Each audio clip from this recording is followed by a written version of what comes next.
All right, Shalom. We are the Hebrew Israelites of the Lions Den camp down here in Jacksonville, Florida. We come out every week to prophesy the fall of the wicked kingdom called America, also known as Babylon in the scriptures, also known as Tyrus, also known as Nineveh, you know, also known as the great whore in the scriptures, man, in the last days of the prophecies.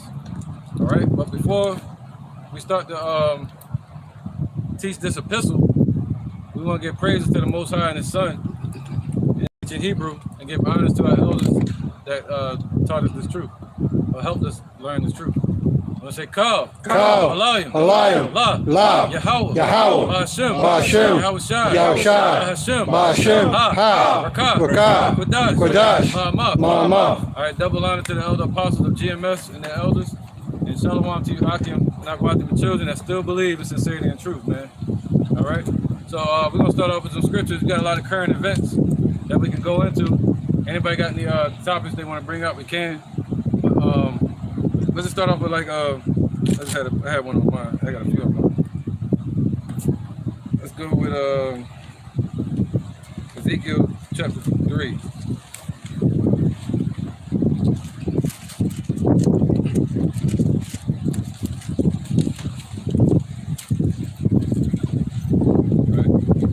Start from Ezekiel 3. Yeah, we go with 1. Ezekiel chapter 3, verse 1. Moreover, he said unto me, Son of man, eat that thou findest, eat this roll and go. Right, so by eating, the Lord is talking about consuming this roll. So it's talking about reading the book. All right, somebody get that, Revelation 1 and 3. All right, so go ahead, brother. So eat the roll, you're supposed to study.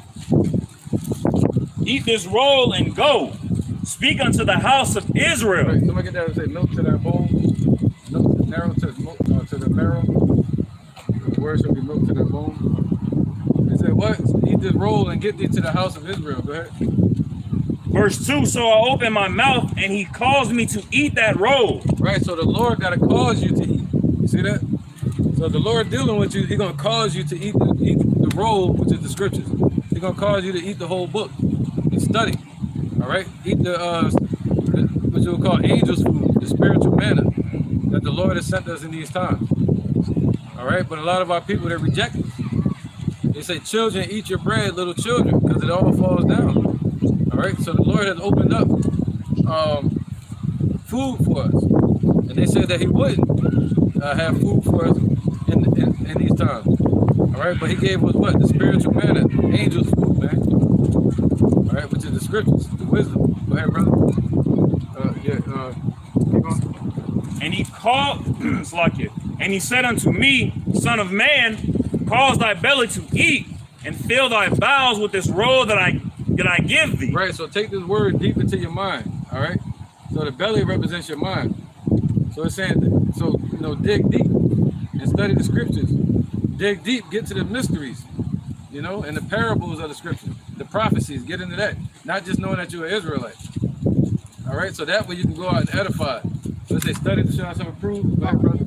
So you got it? Go ahead. This is 2 Timothy chapter 2, verse 15. Right. It says, study to show thyself approved unto Yahweh, a workman that needeth not to be ashamed, rightly dividing the word of truth. Right, so that you'll rightly divide the word of truth, and that's it. And why? Because you're giving out portions to feed the children. All right, the sheep the ass, the donkeys, you know, that can't eat the proper filter the proper provender right. They can't break it down themselves. So we have to be able to cut it up into portions like you would for a baby or a child. All right, so you got to know how to rightly divide the word of truth. You got to know how to cut it like a what they call a butcher. You know how to cut the meat in sections and all that. All right, so rightly divide the word of truth, that you should not be ashamed, man. Ashamed in front of who? In front of the world? No, ashamed in front of the Lord. All right, go ahead. Who was reading? Ezekiel. Go ahead. Yeah, what's the marrow? Yeah. This is Proverbs chapter 3, verse 1. My son, forget not my law, but let thine ear keep my commandments, for length of days and long life and peace shall abide to thee. Right, yep. So the Lord said, don't forget His laws either. And That's important. But he said, let your ears, you know, hear his commandment. Who you going to hear it from? You're going to hear it from his prophets. You know, you're going to hear it, you're going to read it. Somebody get that, Revelation 1 and 3? This is Revelation chapter 1, verse 3. Blessed is he that readeth, and they that hear the words of this prophecy, and keep those things which are written therein, for the time is at hand. There you go. All right, see, the time is at hand. So he said, allow your ears to hear it. And the Lord said, blessed are they that hear the words of this prophecy. So that's what you're going to hear the Lord's commandments from, is his prophets. So you got to stay tuned in and get with the program. Go ahead. Verse 3, Proverbs 3 and 3. Let not mercy and truth forsake thee.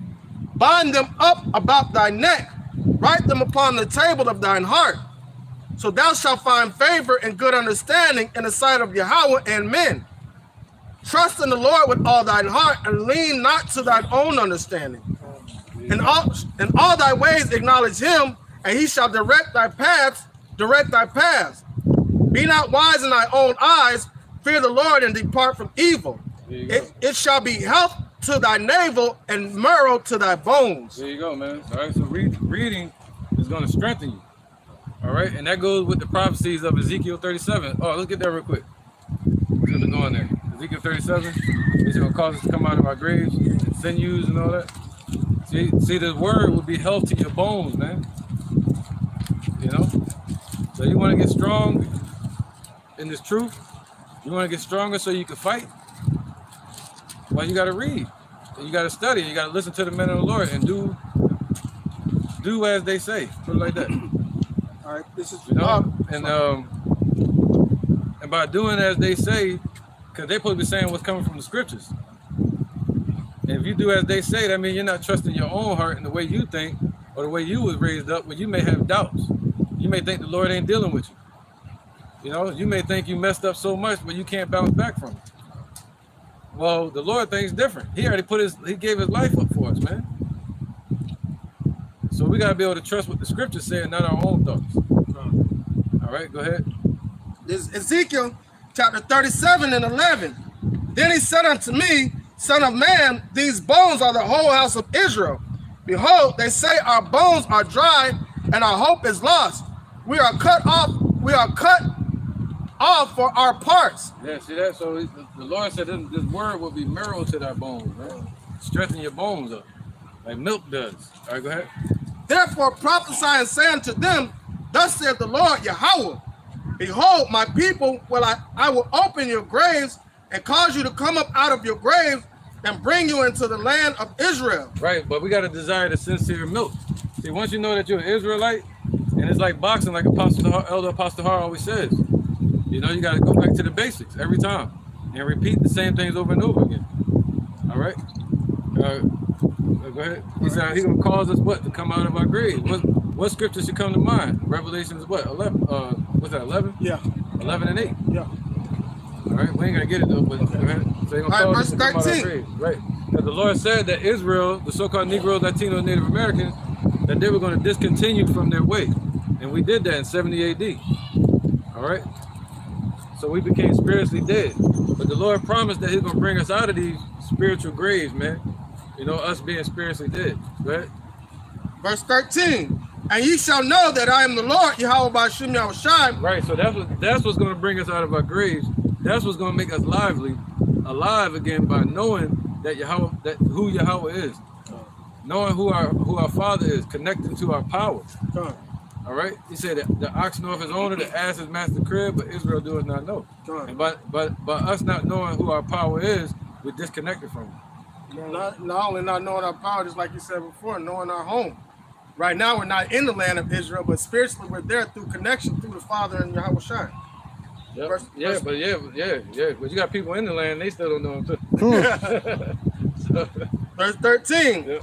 And you shall know that I am the Lord when I have opened your graves, O my people, and brought you out of your graves. Right, so now we know the Lord. Think about that, man. That's major. That's more than money. See, a lot of people take that for granted. Now we know the Lord, man. Think about that, man. You know, you should meditate on that sometimes. Go ahead, brother. Verse 14. It says, and I will put my spirit in you, and ye shall live. See? See, first we're gonna know who the Lord is, so we're gonna know His name. Somebody get that? Election, praise His holy name. I think it's Sirach. You said 17. All right. So what you said? Oh, He's gonna put His Spirit in us. And what's His Spirit? Somebody got that too? Spirit of truth.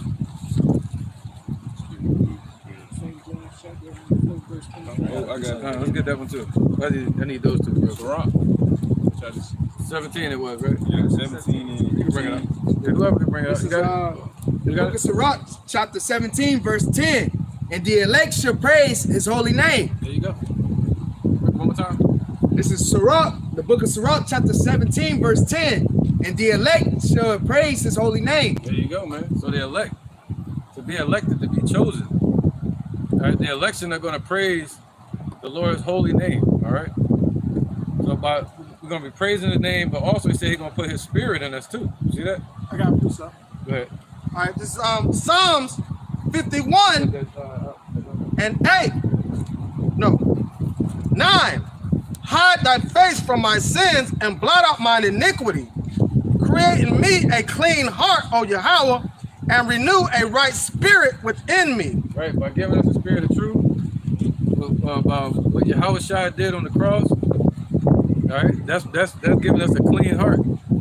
You know, a clean slate through Yahweh Shai. You know, and He said renewing us a clean heart. That clean heart goes into this truth. All right, go ahead. All right, this is real quick. I got you. This is the book of St. John, chapter 4, and verse 23. Right.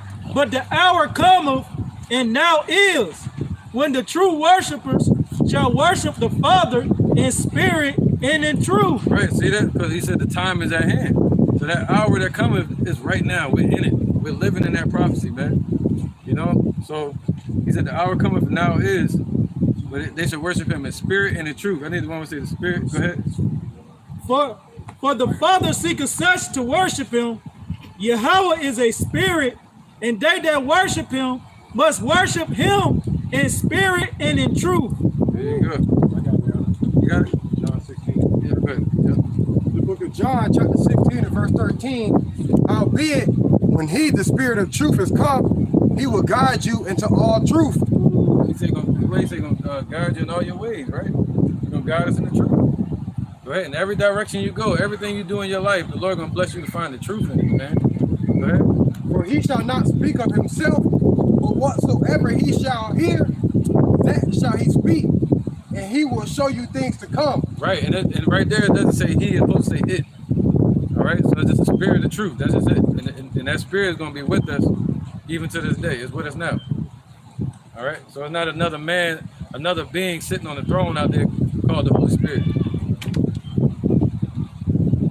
Verse 14, He shall glorify me, for He shall receive of mine, and shall show it unto you. There you go. All right, so that's the Lord creating in us a clean heart, that putting that Spirit into us, and that goes into Revelation chapter 11. All right, somebody got something? Yes, go ahead. This is John chapter 17, verse 17. Sanctify them through thy truth. Thy word is truth. As thou hast sent me unto the world, even so I have also sent them unto the world. And for their sakes I sanctified myself, that they also might be sanctified through the truth. Right, there you go. So that's, you know, so we know that's how the Lord is making His separation is through what? The Spirit. Through the Spirit of truth. So you don't want to be asleep to that, man. You want to be awake to that opportunity. The Lord said He's making a separation through you speaking and knowing and acknowledging His name and the truth, you know, and dealing with the prophecies according to truth, current events according to truth, all your decisions in your home and the way you live your life according to the way the Lord telling you to do it, according to the what? The scriptures, not trusting your own way of thinking. All right. Somebody get Psalms 90 and 9. This Job 21 and verse 22.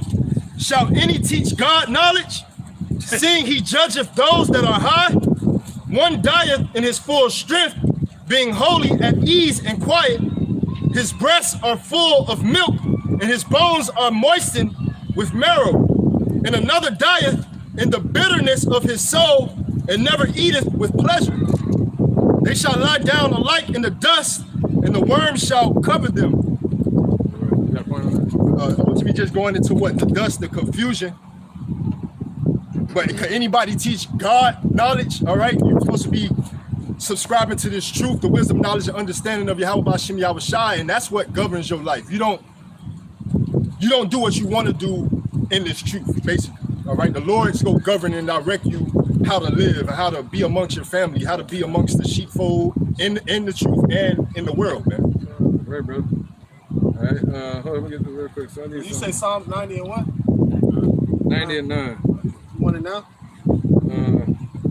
Yeah. Okay. 2 Corinthians 5 and 17 as well. 2 Corinthians 5 and 17 first. And then 2 Corinthians 5 and 17, man. That's right, man. You gotta be a what? We about to get it. This is 2 Corinthians chapter 5, verse 17. And that he died for all, that they which live should not henceforth live unto themselves, but unto him which died for them and rose again. 2 Corinthians. 2 Corinthians 5 and 11. 17. The book of 2 Corinthians chapter 5 and verse 17. Therefore, if any man be in Hamashiach, he is a new creature. Old things are passed away. Behold, all things are become new. There you go, man. So you know, once you're in Yahweh Shai in the spirit of truth, all right, and you're in his sheepfold or in his presence, then you become a new creature, man. You gotta have a new way of thinking. You know, it only takes a lifetime to mess your life up, or even a few moments, but it takes one thought just to change your way of thinking. You know what I mean? It takes literally a thought. That's all it takes. Just one thought just to change the way you viewing things. You can't fix things on the outside, but you can change the way you view it. You know, you can change the way you see it and how you handle it. And if you can't do it, you got to find a mentor. You got to go to a greater mind than yours. And the Lord gave us that mind to use. We can think with his mind and handle this whole world. Use it as a light to our path. Okay, bro? All right, this is the book of Romans, chapter 12, and verse 1. I beseech you, therefore, brethren, by the mercies of Yahweh, that ye present your bodies as living sacrifice, holy and acceptable unto Yahweh, which is your reasonable service. And be not conformed to this world, but be ye transformed by the renewing of your mind. There you go, man. You see these LGBTites, they transform. The Lord telling you to transform the right way. Don't turn into a Decepticon. Right? Don't be an Autobot. So, yeah, man, the Lord's saying transform, man. The movie Transform is really about us. You know, it's really about us. We about to transform. We transforming now. And people might not like you for it. Your family might not like you. Your woman, sometimes your woman gonna hate you for it. You know, sometimes your children gonna resent you because you always gotta go teach on Saturdays or whatever day. Right? You may begin to resent yourself. And that's when you gotta stop lying to yourself and do the work. Stay busy. Do the work. Do the work. Do the work. As you doubt yourself, keep doing the work. Keep doing the work. Go numb. Just keep teaching. Keep teaching. Keep jabbing. Keep jabbing. Go ahead. That ye may prove what is that good, that acceptable and perfect will of Yahweh. See that? So that's why we're here. We're here to prove the will of the Lord, man. You see that? He said, prove all things. We're here to prove that the Lord kept his word to us, man. We're here to prove his existence. We're part of that. Not just the prophecies, we're part of the prophecies. So the more brothers that step up and do this work, the more you're proving the Lord what he said he was going to do. Let's get that. You was reading Ezekiel 37? He said, sinews, remember that? Go ahead, Doc. 37 Oh, you got it. Right after this. and 13. Yep.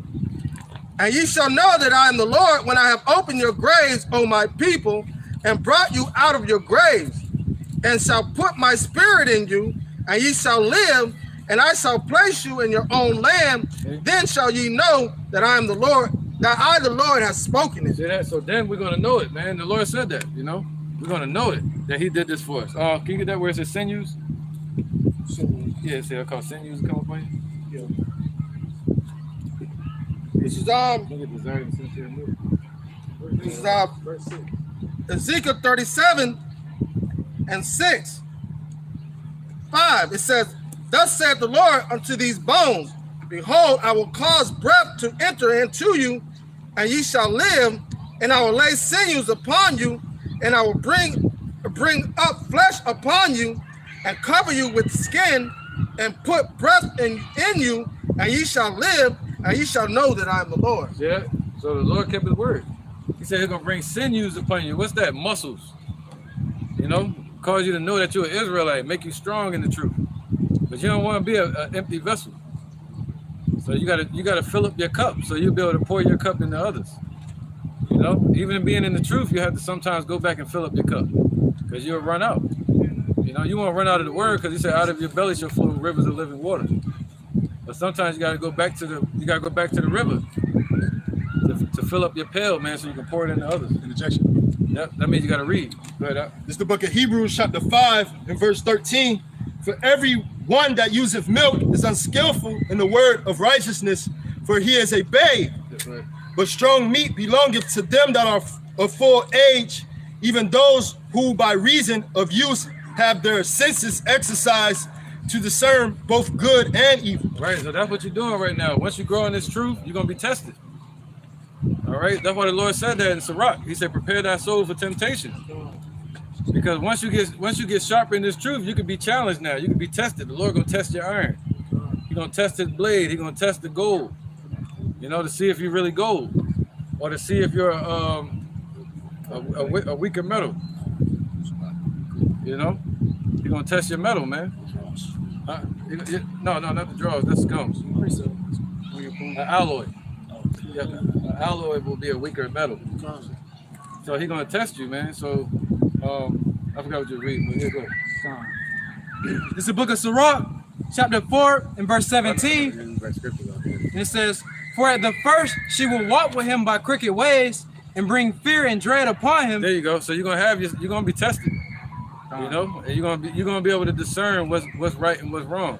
So that's why you might be going through things in this life, you know, and that's a way for you to apply the word, which is really the basis of wisdom. It's a flowing, a movement. So what you become wise when you begin to apply wisdom to your life, not just chasing wisdom, not having wisdom, but applying it to your life. That's when you become wise. You see that? So he said he has it so we can be able to discern between good and bad, man. That's why I think it's in Proverbs where it says, "Get knowledge, and with all that knowledge, get understanding, so that you may be wise." That's right. And that's how you apply it to your everyday life. I mean, you have a lot of people that regurgitate scriptures, and they have a lot of knowledge, but that doesn't necessarily profess them to be wise, because you start to use wisdom with all your actions, and it'll show forth. So understanding, even if when you're not holding the book, standing up here teaching, doing a lesson on YouTube or whatever, your walks through life becomes a lesson and a testimony to other people that are trying to get to the point to where you got to, where you are at now. Right. Even your life becomes a light to the people. Come Right. Go ahead. Somebody read. on. Back to this. Ezekiel. Yeah, we got a few of them. Go ahead. Let's get these real quick and we'll go back to that. I think we're done with that. Okay. You read sinews and stuff. Sinews. All right, come on out. Back at Sirach, chapter 4 and 17. "For at the first she will walk with him by crooked ways and bring fear and dread upon him, and torment him with her discipline until she may trust his soul and try him by her laws. Then will she return the straight way unto him and comfort him and show him her secrets." Right, you want to speak on it? So how the elder was saying, man, when the Lord put his wisdom on you, he's going to test you, he's going to try you. You're going to go through things to be found whether you're acceptable or unacceptable to do this work, man.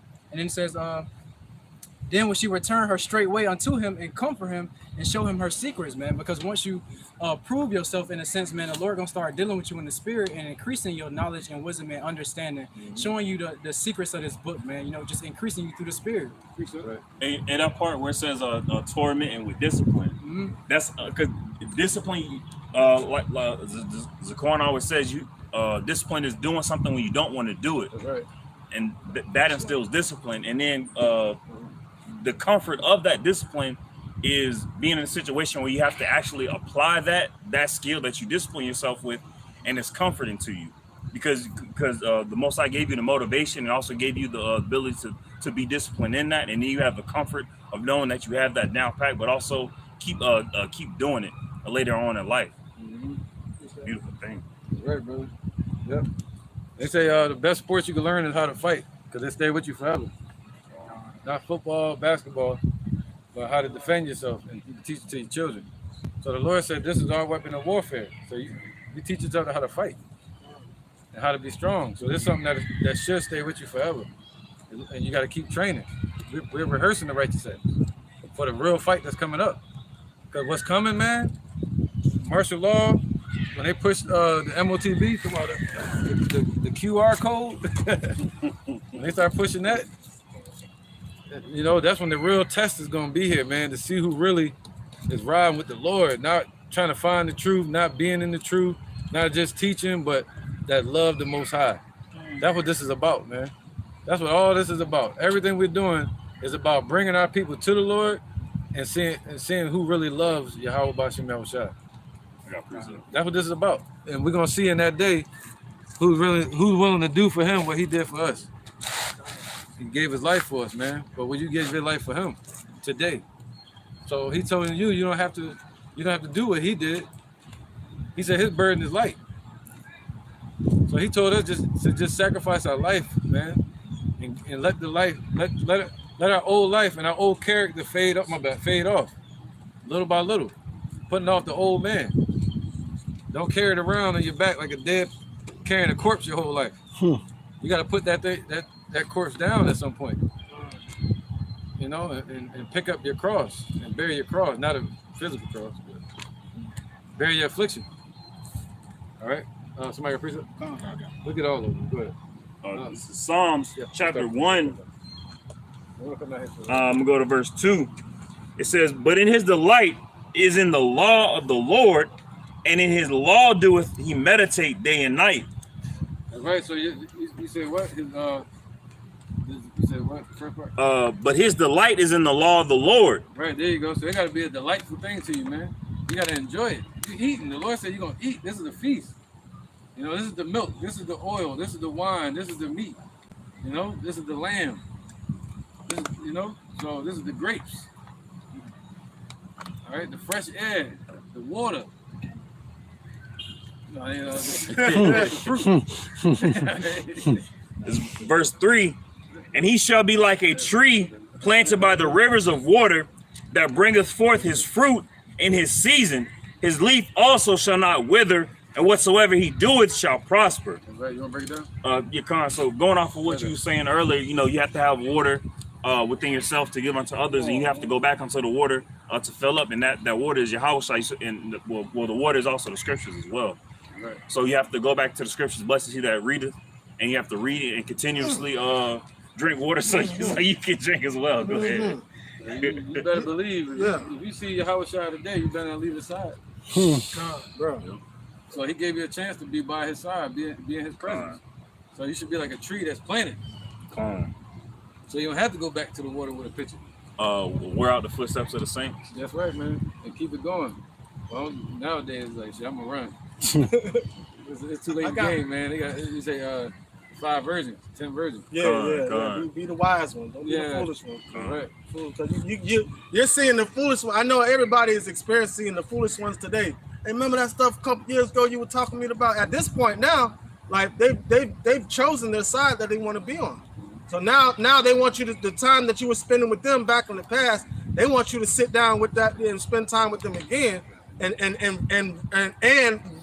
re-go over the things that you tried that they shun away from in the beginning. But what did the scripture say? Tell them, no, go to them that buy and sell, for it not be enough for us, because we can't spend time with them anymore. Go watch the videos and get caught up to speed, because we have sheep that are not of this fold that we have to reach out to, because the Lord is working for the looking for the early and the latter rain. So that's what our focus is on. Focus is on strictly the elect. As we eat, as the prophets eat, so are the rest of the elect going to eat from that, eating off the same table. Right, man. I got a precept. Man, yeah, leave. It's kind of long though, but it's really good. Okay. Yeah, y'all good? Yeah, we would. Okay. I know they hit precepts hot right now. We're gonna get all of them, though, hopefully. All right. This is Wisdom of Solomon, chapter 16, verse 16. For the ungodly that denied to know thee were scourged by the strength of thine arm, with strange rains, hails, showers, were they persecuted, that they could not. What is that? Avoid? Void. Okay. Avoid, and through the fire were consumed. For which is the most be wondered at the fire, and more force the water that quench all things, for the world frightened for the righteous. It says, for sometimes the flame it mitigated. Con. Okay. Mitigated. Okay. All right. Mitigated, that it might not burn up the beasts that were sent against the ungodly, but themselves might see and perceive that they were persecuted with the judgment of Yahweh. And at another time, it burned even in the midst of the water above power of fire, that it might destroy the fruits of an unjust land. Instead whereof thou feedest thine own people with angels' food, and didst send them from heaven bread, prepared without their labor, able to contend every man's delight, and agreeing to every taste. Right, so the Lord sent us angels food in the wilderness. Con. And he's going to do it again. He did it now. Con. We're in the wilderness today. Esau made this world a wilderness, you know? So the Lord gave us angels food to eat. Go ahead, bro. Con. That's the word. It says, verse 21, it says, for thy substance declared thy sweetness unto thy children, and serving to the appetite of the cater, tempered itself to every man's liking. So basically, he's passed in the midst of everything that's going on. Like there's gonna be beasts and stuff sent out here to destroy the wicked, but we're giving a testimony about the things to come. And in the midst of that, we're still gonna be fed. Just like when everybody woke up in the camps when we were brought out of Egypt, and there was manna on the ground. So imagine being in the wilderness. Esau has made the whole world a wilderness. So the Lord there's always a balance of things. There's a physical form of things, and there's a spiritual form of things. So while we're in this wilderness now, right, we're not going to be walking around for 40 years while the Lord's doing a separation. He's doing a separation now. And the ones that are separated from the brute beasts that are being carnal are going to be fed to everybody's liking, and they're catering. Not everybody's going to get as high a measure as the other, but according to the spirit that the Lord put in you, that's the appetite you're going to have, and that's the abundance that he's going to feed you. Right, in these times that we're in right now. Yeah, what did the Lord tell him? He said, pick up the manna from the ground, put it in the jars, and don't leave none till the next day or so.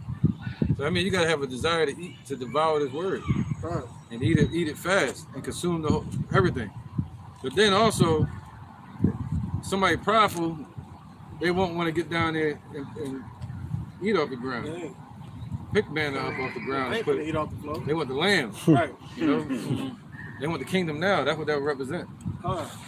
They want the kingdom now, but the Lord said we got to humble ourselves. Right.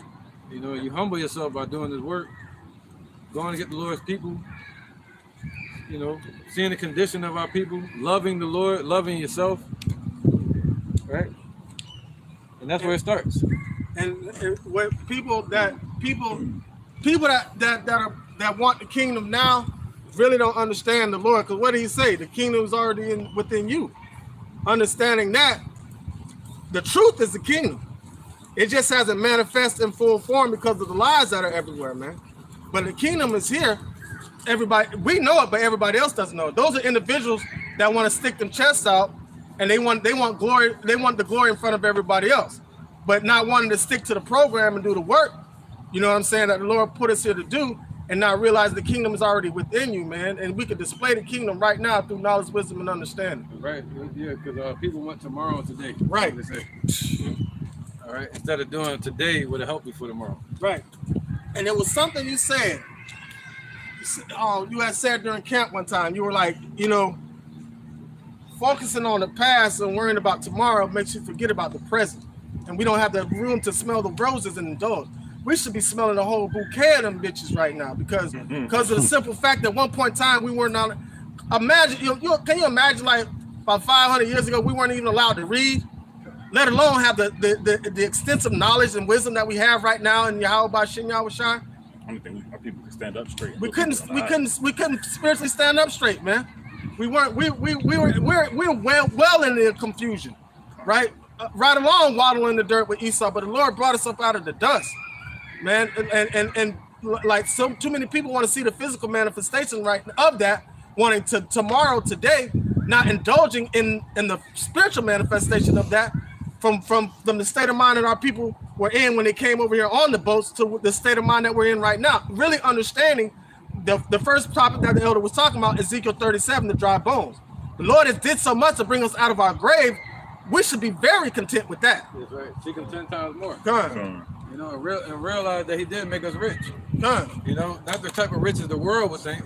You know, like give you a bunch of shekels of gold or silver or money, Esau's money, or a big house or a bunch of women, right? But no, the Lord said you're rich. You got to eat the manna, the bread from heaven, man. All right, go ahead, brother. This 1 Corinthians chapter 2, verse 16. No, verse 4. It says, and my speech, no. Verse 3. It says 2. For I determined not to know anything among you save Yahushua and him crucified. And when I was with you in weakness and in fear and in much trembling, and my speech and my preaching was not with enticing words of man's wisdom, but in demonstration of the spirit and power of Yahweh, that your faith should not stand in the wisdom of men, but in the power of Yahweh Bashim Yahushai. So howbeit we speak wisdom among them that are perfect, yet not the wisdom of this world, nor the princes of this world that come to naught, man. And that's tomorrow. They're going to come to naught, but we're going to be establishing Yahweh Bashim Yahushai. So having the substance of wisdom that we have through Yahweh Bashim Yahushai, and that perfection comes from the truth and the faith that's lined up with all that. And we speak amongst each other the same thing. And that scripture right there, you can clearly tell who's in the spirit of the Lord, because so many people who say they're in the spirit of the Lord come with such showmanship and hey, look at me type shit. And they're never saying, hey, look at the Lord. They just want to be sought at after the eyes of men. They don't want to be looked at through the eyes of the Lord. Like they don't want cracks. Yeah. Any more precepts, right? Sirach 5 and verse 1. Set not thy heart upon thy goods, and say not, I have enough for my life. Follow not thy own mind and thy strength to walk in the ways of thy heart. That's what we just said. That's everything we just said, man. Follow not thy own mind, yo, in any kind of way. Trust the Lord, man. You know, that's meditation. Trusting the sensei in the temple of the Lord, man. Yahweh Shai. All right. The first thing they teach you in the dojo or any type of gym is what? Emptying the cup. That's the first thing they say in this worldly philosophy. And through this worldly wisdom, these people have gotten rich. Well, we've gotten rich too through this wisdom. We're rich in wisdom. We're rich in the truth. We got treasures of knowledge, treasures of information for people that we can pluck at any moment. And we got the Lord blessed us to where we can shut the lid and not even talk to people about it. We'll be around people all day and not even talk to them about it because we know they don't want to hear it. He said, cast not that pearls before swine. That's pearls. That's treasure. Where do you find the treasure? Pearls, gold. They're hidden. Diamonds. You gotta really dig to find them though. The hidden manna. Yeah. Anything precious on this earth, the Lord made it so you gotta really work to find it. Right. So the goals, the wisdom, like Zariah just said something on based upon what you were just speaking about, and he said, remember how people used to say big bank take little bank, pocket matching? Well, let's match our riches versus their riches, and see who stands out, and see who riches are going to stand in at the end. Yeah, we'll see that the world's riches, their gold is cankered. Who was it that called fire from heaven and it burnt up the whole stone? It burnt the stones, and he was going against like thousands of lives. Yeah, he was battling. What's her name? Jezebel. So that was Jezebel, that was what you were just going off of, the wisdom of the Lord versus the wisdom of wickedness. That's right. Right, man. That's what the time it is. Knowing what side you on, man. Standing against Nebuchadnezzar like Daniel did. Standing against what's his name? Antiochus Epiphanes, the way the woman did with the 7 children. And knowing that in these times, man, he said, be faithful unto death. And I shall give you a crown of life, because that's what's coming. The test is coming, the test of metal, to test your faith, man. You know? And we've been tested enough, you would think, but the Lord like, nah, we got another test to go. The main one, the temptation. Somebody get that? The hour of temptation? All right, go ahead. Any of my precepts go? You got something? Go ahead, brother. This is Revelation chapter 2. I'm going to start at verse 10. Fear none of those things which thou shalt suffer. Behold, the devil shall cast some of you into prison, that ye may be tried, and ye shall have tribulations 10 days. Be thou faithful unto death, and I will give thee a crown of life. There you go, man. So that being tested 10 days, that already happened. That happened 2,000 years ago.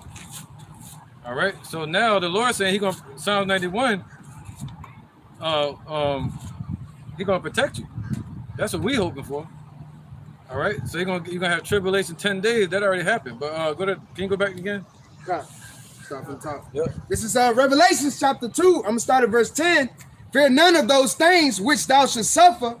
Behold, the devil shall cast some of you into prison. Right. So even in these times, some of us gonna be cast into prison, and some of us are being cast into prison now for this truth.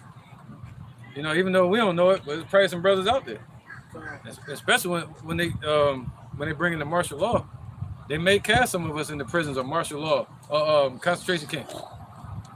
You know, go ahead. And it says that ye may be tried, and ye shall have tribulations 10 days. Right, that's not a guarantee in these days. It may be more than that. You know, so that 10 days was back then. Go ahead. It says, be thou faithful unto death, and I will give thee a crown of life. Say the Lord, what did Paul say? He said, from henceforth is laid up a crown of life. So those people were tried back then, and they're back here today to get that crown of life. So, but we're still being tested, all right? Go ahead, brother. It's the book of Revelation, chapter 3 and verse 10. I figured that was the same spirit. Because thou hast kept the word of my patience. Right, because you're keeping the Lord's word. See that? He said what? Blessed are they that heareth and those that read and keep those things that are written therein. That word keep goes into shamar, which means to watch or guard over the Lord's word. Protecting his throne, you know?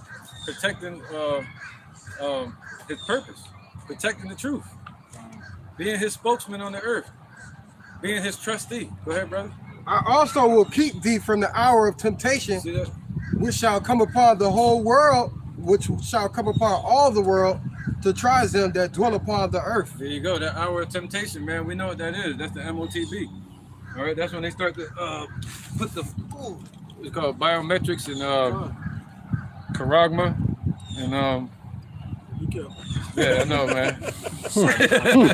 Be careful. So you know, trying to make you part of their system. All right, I'll say that for right now. Yeah. I got one for you. We're talking about testing metals and stuff. Yep. All right.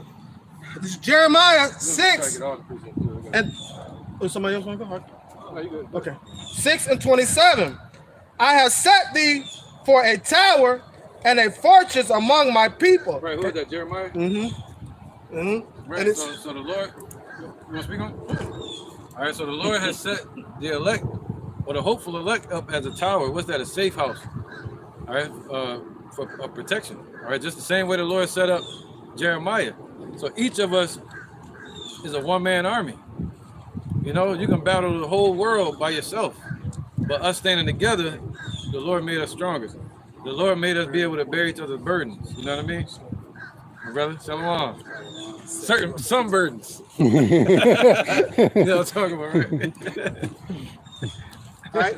This is Jeremiah 6 and 27. Right. I have set thee for a tower and a fortress among my people, that thou mayest know and their ways. They are all grievous revolters, walking with slanders. They are brass and iron. They are all corrupters. Right, man.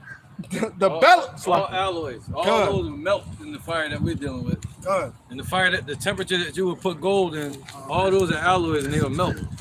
They'll melt to the temptation. you know, to the affliction. And he said, I've chosen you in the furnace of affliction. So the affliction that's coming, these people gonna melt. These Christians, these Muslims, these Buddhists, these atheists, they all gonna melt when they push that MOTB on everybody. And they say, hey, you gotta get this to be able to buy or sell. Revelation 13:16. They're gonna take their happy ass right up in there.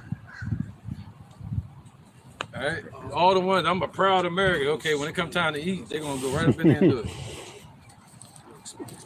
You know, you can get it on your phone. If it's on your phone, it's still render unto Caesar what is Caesar's. But once it go into the body, that's ownership. You know, you're giving ownership over to that person. All right. He running the floor tonight. Verse 28. They are all grievous revolters, walking with slanders. They are brass and iron. They are all corrupters. The bellows are burnt. The lead is consumed of the fire. Right, the lead is going to be consumed, man, of the fire. All right, so that's why the scripture said that a man may not be burnt up, but his work shall be burnt up. You know, go ahead. It says the bellows. You may try to teach somebody like an IUIC, but they get destroyed and you won't. Right, because in 1 Corinthians chapter 3, it talks about every man's work shall be tested by the fire. Right. And if your work might be burnt up, still because you did the work, you will be saved. Roughly paraphrasing. Right, bro. Right. Verse 29, it says the bellows are burnt, the lead is consumed of the fire, the founder melted in vain. For the wicked are not plucked away, meaning the Lord's going to leave them there, man. Yeah, no, they're not plucked. They're still not plucked away. Even though the Lord afflicts our people, they still won't wake up to the truth. You know, and even today, that was back then. The Lord already put hell on us. After Jeremiah with Babylon. But the Lord's saying there's still wickedness in our nation. That's how you know we still got to be cleansed. We still got a judgment day coming. See, we ain't in the clear yet. All right? Because we still got wickedness amongst Israel. That's what all this is about. The Lord said he set the boundaries of the nations according to the children of Israel.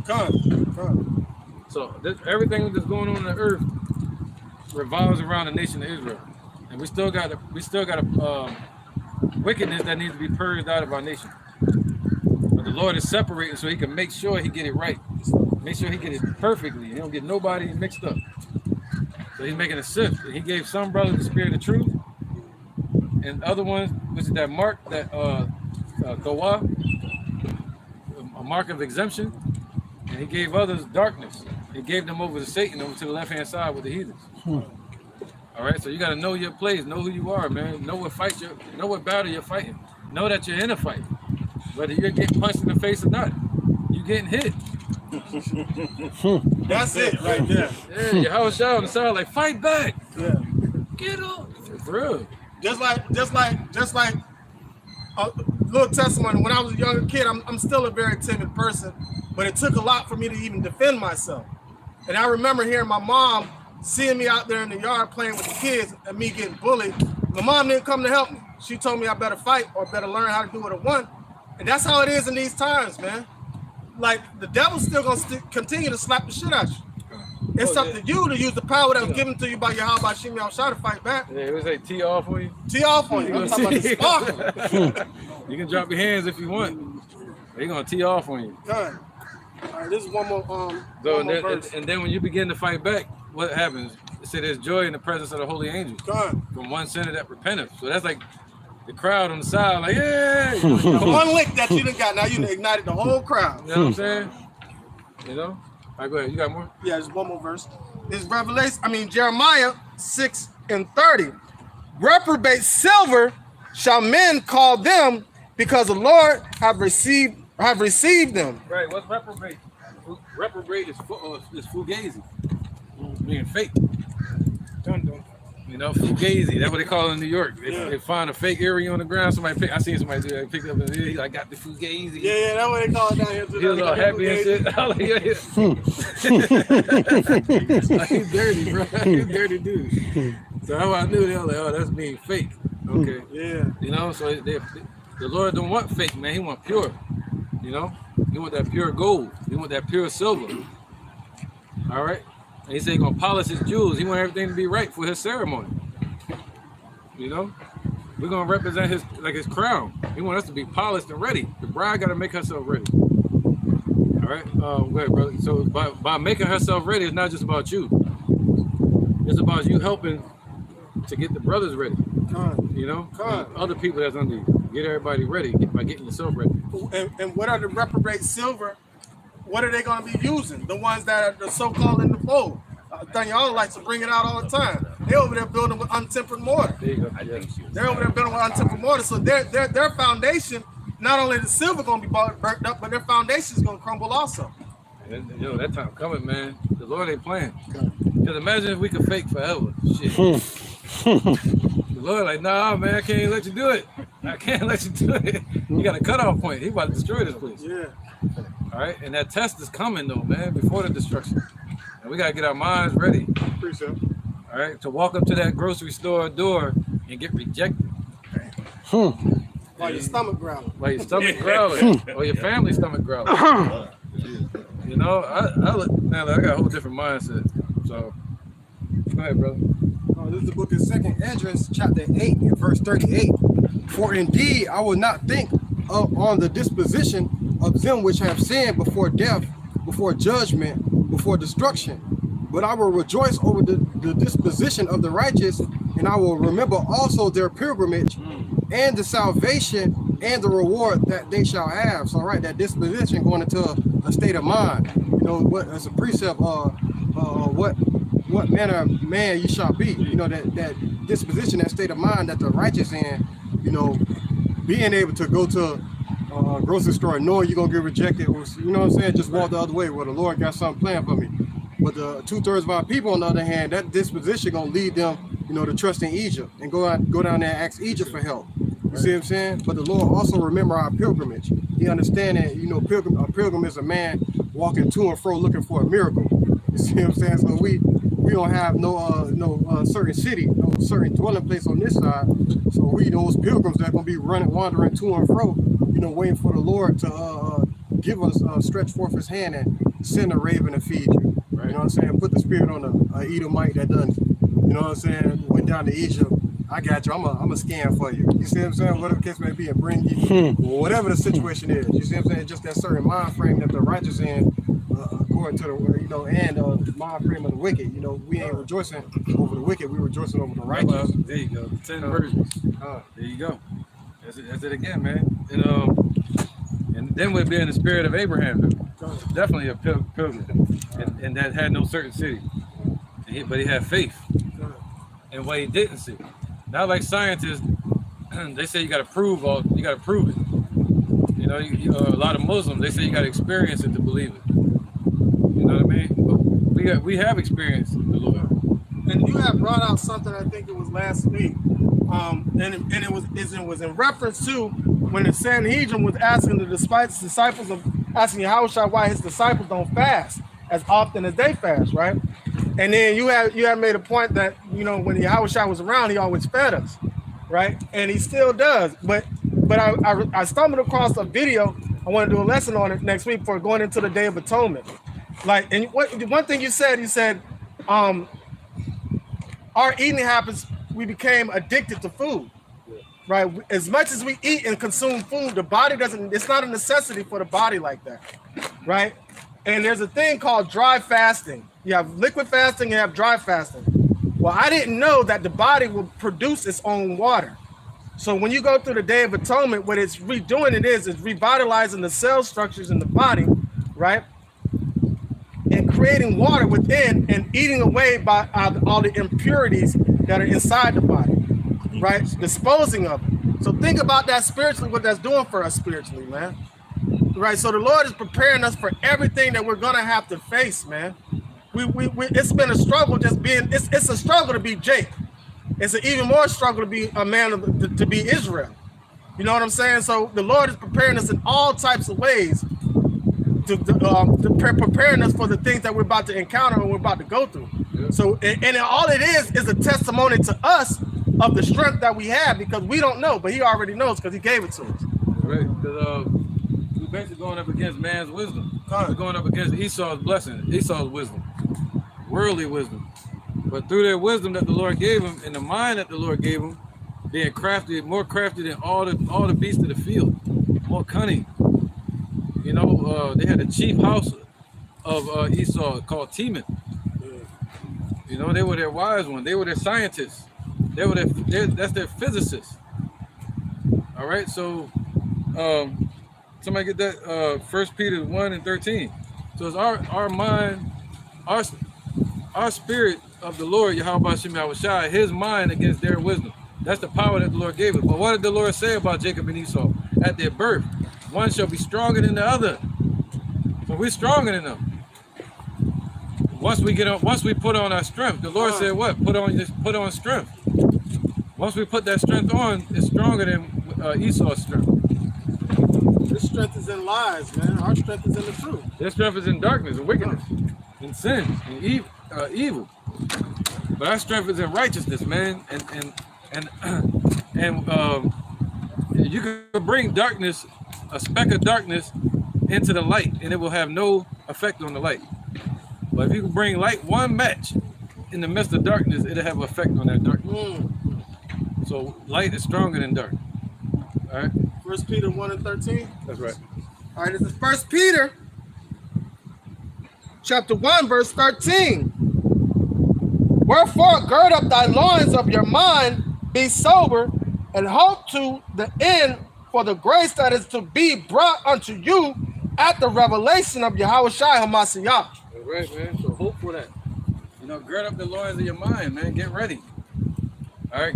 Gird up your mind. That means get your mind ready, man. That means fortify yourself. How do you fortify yourself? That means go sit in the corner and get your mind ready and just stare at the wall.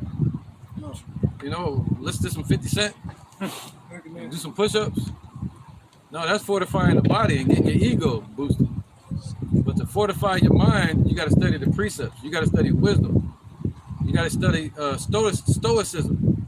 You got to study faith, because that's what it's going to take to get through this. You know, you got to study what hope is.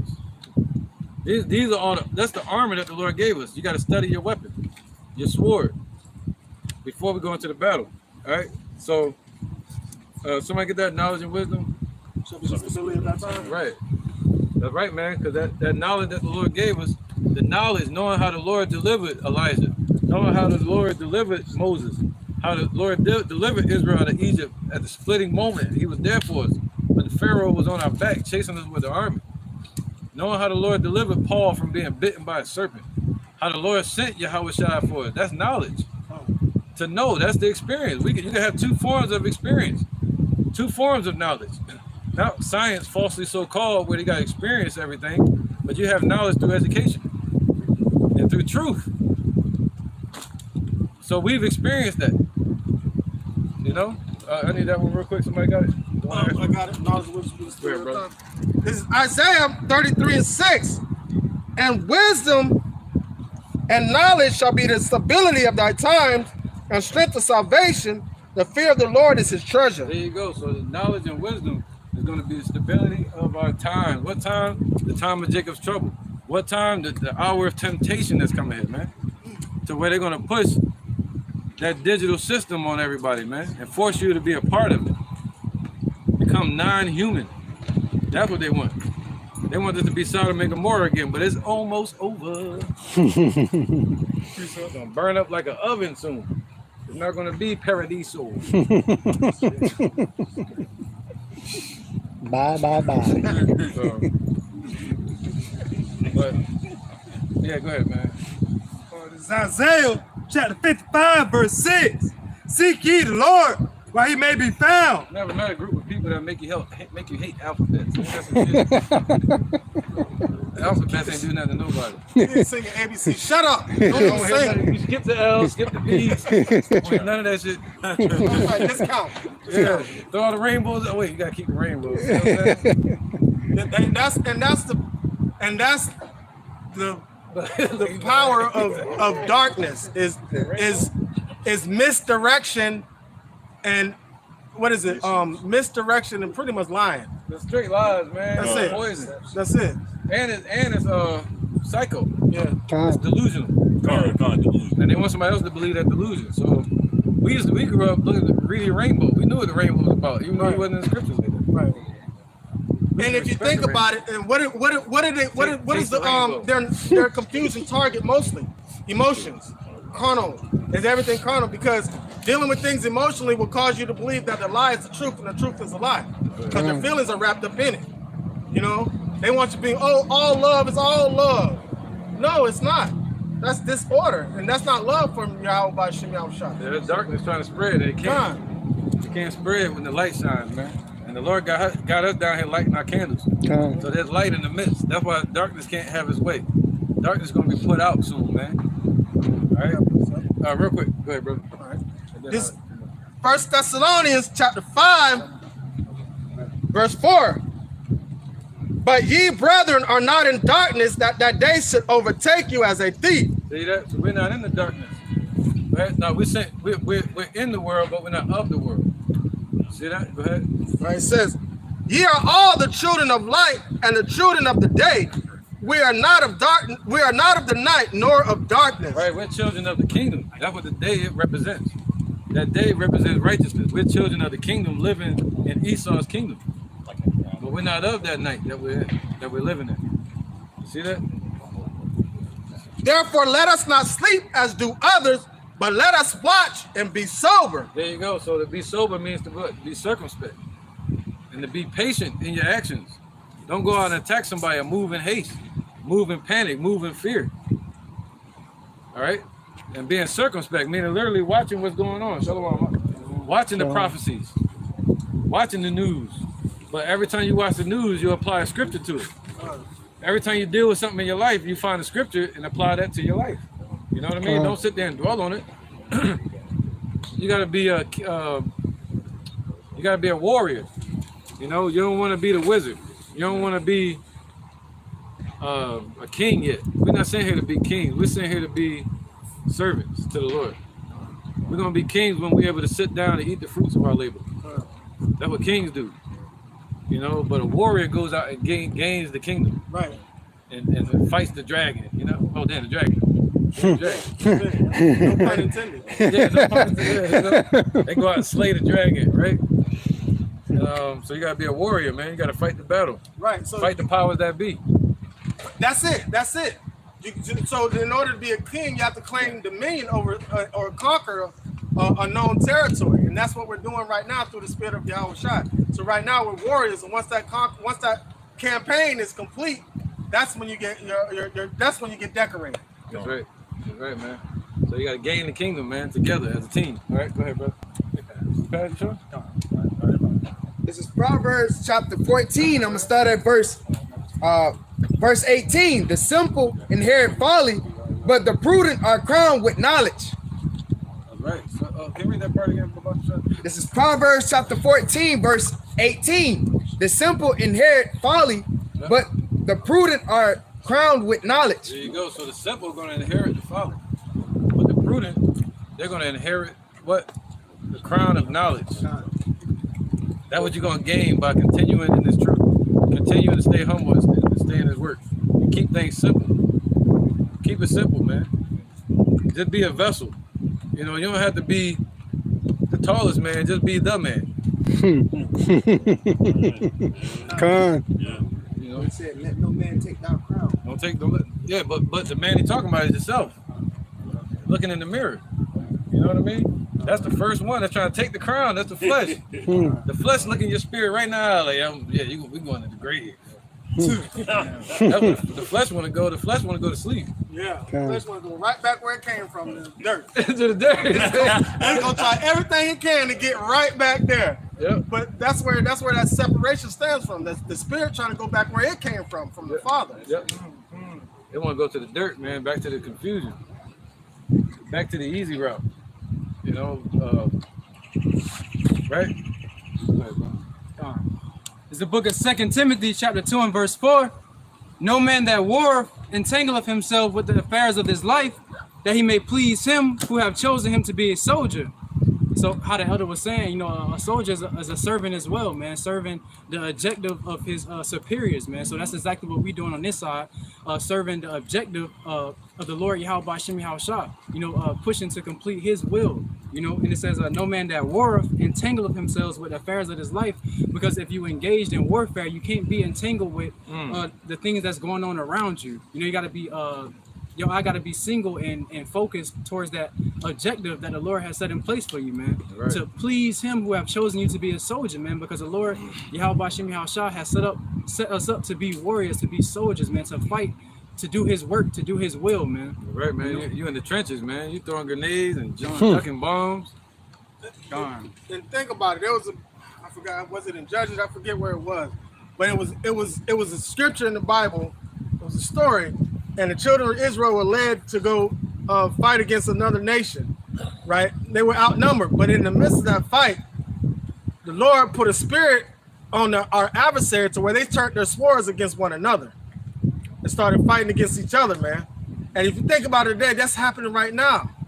Can a house divided stand? No, man. You got Esau fighting against Esau at an alarming rate. All these other nations fighting against Esau at an alarming rate, man. All right, somebody get that, with the temptation, make a way escape. So Baruch Hashem, somebody get that.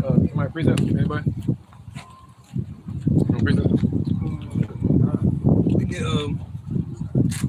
Yeah, get this real quick, and we will change topics real quick.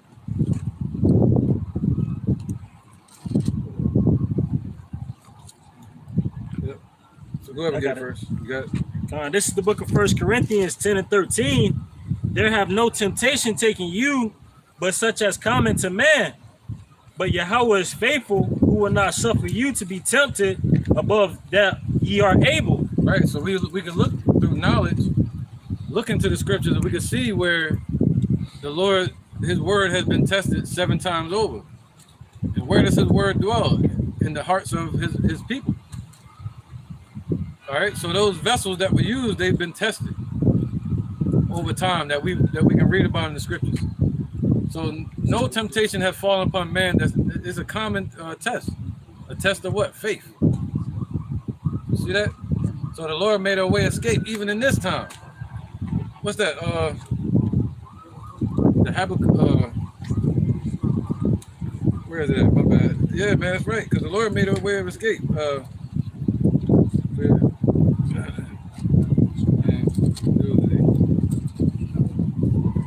you go. Somebody get 2nd Ezra 15 and 3, man. That's right. 2nd Ezra 15 and 3. It's 2nd Ezra, chapter 15, verse 3.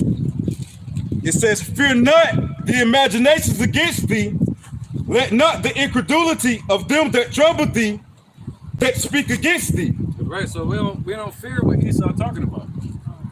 You see that? So we don't fear the wiles of the devil, the deceiver, man. That's deceiving everybody. We don't fear their fiery darts. All right. So he said, "What? Fear not the incredulity." Anybody know what incredulity is? Unbelief. It's an unbelief, right? Yeah, I did it. I've spoken that before. Let's get the. That's right. And the main one that don't believe is who? Esau. And that goes to Revelation 16. Yeah. Yeah, we talked about that before, I think. You know? So we don't fear that, man. The Lord did not give us the spirit of fear, but the spirit of what? Hope that the Lord gonna deliver us. Make a way out of no way. Walking up to the river and believing that the Lord gonna part that river for us. Moses would have never thought of that. You know, he was about to bust a U-turn. I'm sure. You know, trust me. Time tells the story. You'll see. Give it time, man.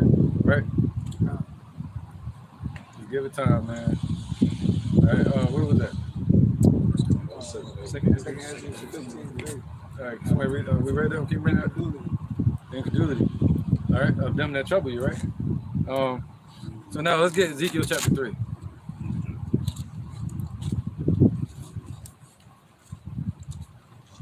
We're gonna move in a different direction. We're just kind of going with current topics, but that's a current topic, man. Our people need to be encouraged. And he said, what's that? Somebody get a pray that the Lord send workers into the harvest. I was on Ezekiel chapter 3. I was at verse 3. When we start back at 1. Yeah, can we get that the harvest? Pray for more laborers in the harvest. Yeah. Right, man, because this is the time of the harvest, man. When you sow a seed, as the Lord has sown in the earth, He's sown righteousness in the earth through his men, and now He's looking for the harvest. It's harvest time. This is when the tares and the wheats, they both grow up together. They look the same as a youth. But then at some point, when it's time for the harvest, you can tell who's who. So everybody's running a race to that point, to Judgment Day. You know, many shall be tried and made white. All right. So by that time, you better have your act together. Whatever you're thinking in your head, whatever doubting, whatever you're dealing with, you better have that together by the time Judgment Day comes. And it's right around the corner. All right, but by the time the temptations come. But he said right now we're dealing with manifold and diverse temptations. You know? Many trials that we're dealing with, many tests. But that one test that's coming, man, you gotta have our minds together. And gird up your loins now. That's what you should focus on. All right? Go ahead, brother. This is Matthew chapter 9, verse 37. Then said he unto his disciples, the harvest truly is plenteous, but the laborers are few. Right. The Lord got a set number. 144,000, 1/3. That's a lot of people. He said it's plenteous, man. He got the harvest out there ready. But he said the laborers are few. You gotta want to do the work. You gotta labor. And labor deals with frustration, pain, growing old in your work. You know, being looked at like nobody by the people in his life. But you got to know that you're somebody every day. Think about that. You know what I'm saying? So your mind, your will, and your mind got to be strong, man. Because this world will fight against you. You can't battle it by yourself. You got help. The scriptures. You know, you're not fighting by yourself. But a lot of us want to fight it by ourselves, and we'll wrestle in the corner the whole time. But the Lord said their prophets should not be pushed into a corner no more. We're going to come out of the corner. Go ahead, brother. Verse 38. Pray ye therefore the Lord of the harvest, that he will send forth laborers into his harvest. There you go. So that's what we're praying for the Lord to send forth laborers. Why? Because the more laborers, the more our people will wake up. Okay. And the more they wake up, the quicker we get out of here, according to Revelation chapter 7. I mean, think about it, man. We'll be in the kingdom, and they'll be in slavery under us. And the temptation, the storm will have passed by then. But we're still at the face of the storm right now. You know, we still staring the storm in the eyes, and it's coming. And Yahweh Shah is right there on the shores with us, saying, "Get ready." You know what I'm saying? Go ahead. Y'all got some down here? My bad. I keep going over here. All right. Go ahead, brother. It's 1 Corinthians chapter 3, verse 9. For we are laborers together with Yahweh. Ye are powers, husbandry, ye are God's building. According to the grace of Yahweh, which is given unto me as a wise master builder, I have laid the foundation, and another buildeth thereon. But let every man take heed how he buildeth thereupon. For other foundation can no man lay than that is laid, which is Yahweh Shah Mashiach. You have this building that's being fortified and put together, and the blueprint given to us by Yahweh by Shem Yahweh Shai. And if you don't want to enter into that labor to build a building, that means you don't want to come inside. You don't want to come inside and sit in the air condition when it's finished being built. So you got to get out here and do the work, man. You got to get out here and labor. The scripture said, "Hate not husbandry or laborers' work," man. Right. You know, be followers of Him. Good. Not your own way. Once you do it your own way, well, like IUIC and them, they're trying to lay their own foundation. Good. They over there in Africa. Yeah, see? It's like this is verse 12. Now, if any man build upon his foundation gold, silver, precious stones, wood, hay, stubble. Right, because it's not about money. You know, like these churches trying to do. Or IUIC or GOCC, all these alphabet camps. It's not about money, you know? Go ahead. Every man's work shall be made manifest, for the day shall declare it, because it shall be revealed by fire, and the fire shall try every man's work of what sort it is. Right, so they're gonna be those alloys getting melted. Right? So yeah, they're gonna try every man's work to see what type of work it was, man. You know? The main one you're working on is yourself. Alright, that's the first one. Go ahead. No, go ahead. This is Sirach chapter 7, verse 15. It says, hate not laborious works, neither husbandry, which the Most High hath ordained. Hey, just like the brother Canuck, the Bishop Canuck said, man, hate not laborious work. Why? Because this is the work. This is gonna suffice in the day of trouble, man. So therefore, if you're not putting forth this work, you can't store up those heavenly riches, man. So when it's time to come to cash out, when the day of judgment, in the time of tribulation, man, and you have anything stored up in your bank account with the Lord Yahweh B'Shem Yahushua, man, no faith, no works to show forth your faith, then hey shit, you're gonna be shit out of luck, man. You know, and also too, man, our scriptures say, hey, a king is gonna look and count the cost, see if he has sufficient to build roughly paraphrasing, to build the building on, see if he have enough sufficient to go to a war with another king, man. You know, the same thing with pushing forth this truth, all right? You gotta make sure you gotta pace yourself running this race, man. That way you have enough endurance to get to your destination, man. Gotta constantly pray to as well, man, to the Lord Yahweh B'Shem Yahushua to give you that endurance, that push, that faith. Check your gas and get to work. Check your spiritual tank to see if you got enough fuel to continue. Then when you run it low, you gotta fill up. You know, you can do 1,000 push-ups, but you still ain't strong. We gotta get strong according to the scriptures, man. Dig into the wisdom, make it fun, enjoy it, see the imagination in it. Kind of like what was that movie called? Never Ending Story. My children doing that now. They be at home like getting the books and all that. You know, remember Yeah, when he grabbed the blanket, chill in the corner, lightning outside, he lit the candle, was reading. Them motherfucking words, them pages came to life. Only to the point where he wound up meeting one of the characters in person. He read that book so much, his imagination was so good, that Fantasia and all that, Never Ending Story, that he wound up becoming the book. And that's the You're gonna meet Yahweh the same way. And that's the aspect of a way our minds operate that Esau tries to take away with his trickery. Now he tried to put that all into AI. Now everything else, the computers is making the imaginations, and people are not understanding the human created that. Right. So it all comes back to us in the beginning and what side of you that you're on. So having that vivid imagination helps you be able to, like Zaquan just said, be able to read these scriptures and meet the characters that are in these scriptures, man. And understanding that you were one of those characters in these scriptures. We're gonna meet them in person. A trail. Falcon! Yeah, he was all into that joke. So yeah, man. And what else? That AI technology. They're going for something called ASI. And they're going for artificial super intelligence. That's the goal. So they're going from AI, artificial intelligence, and they're going to super AI intelligence. That's the goal. And they haven't reached that yet. See, right now, you'll see AI playing songs from rappers, but they can't make the voice, so they had to give it a voice. So it can't make the song. It has to borrow from different parts all over the internet and bring it into a song. So it's still a thief. It's still artificial. But when they create that AI and they don't show it nothing on Google, no voices and nothing, that joint just starts speaking.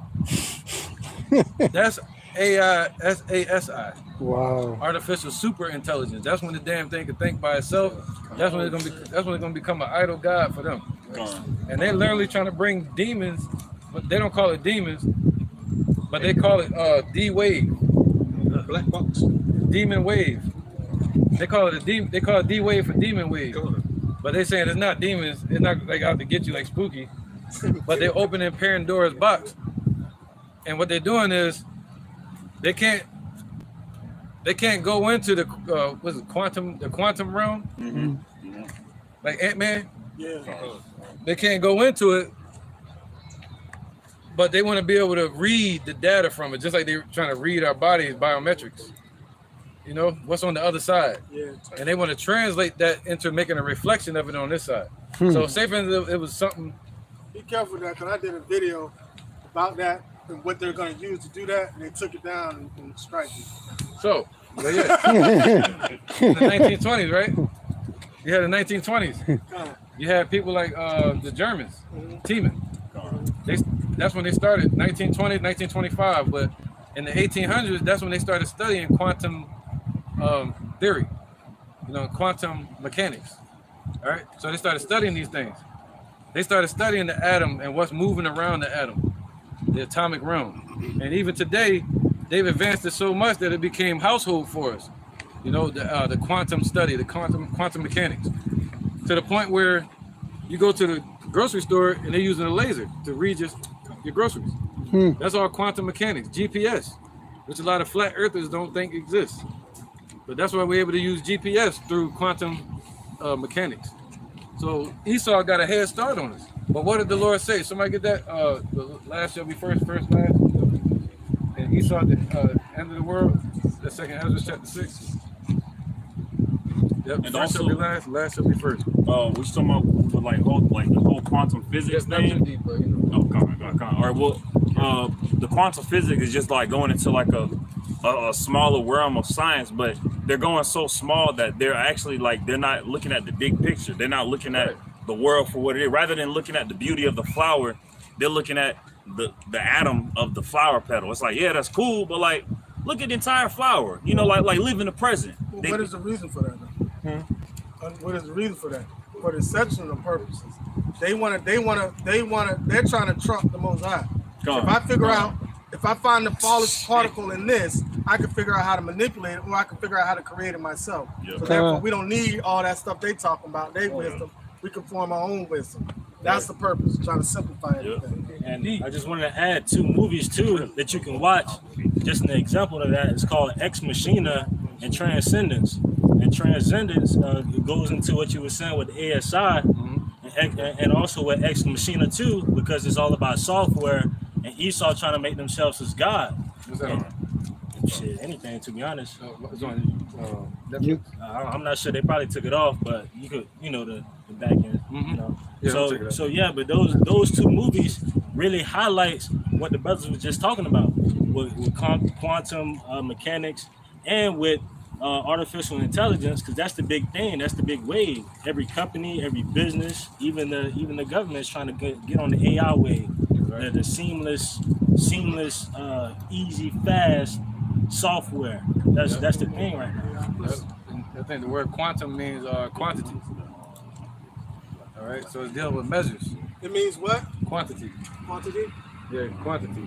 I just want to try to get it out, because I don't know. Yeah, it's a German word. It is? Yeah, quantum, German.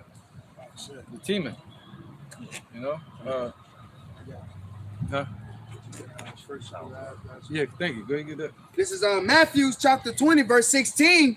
So the last shall be first, and the first last, for many shall be called, but few chosen. There you go. So that's spiritual. They're really talking about Jakes. All right, so the ones that were made first, they're going to be put last. The ones that called themselves Israelites, the Sanhedrin, that they called themselves following the ways of Moses, well, they're going to be put last. All right, they're going to come into the kingdom last. They're going to be destroyed and brought in later. But this scripture can also be used for Esau, because they were put first. Somebody get that second Ezra? Go ahead, brother. It's the book of 2nd Esdras, chapter 6 and verse 9.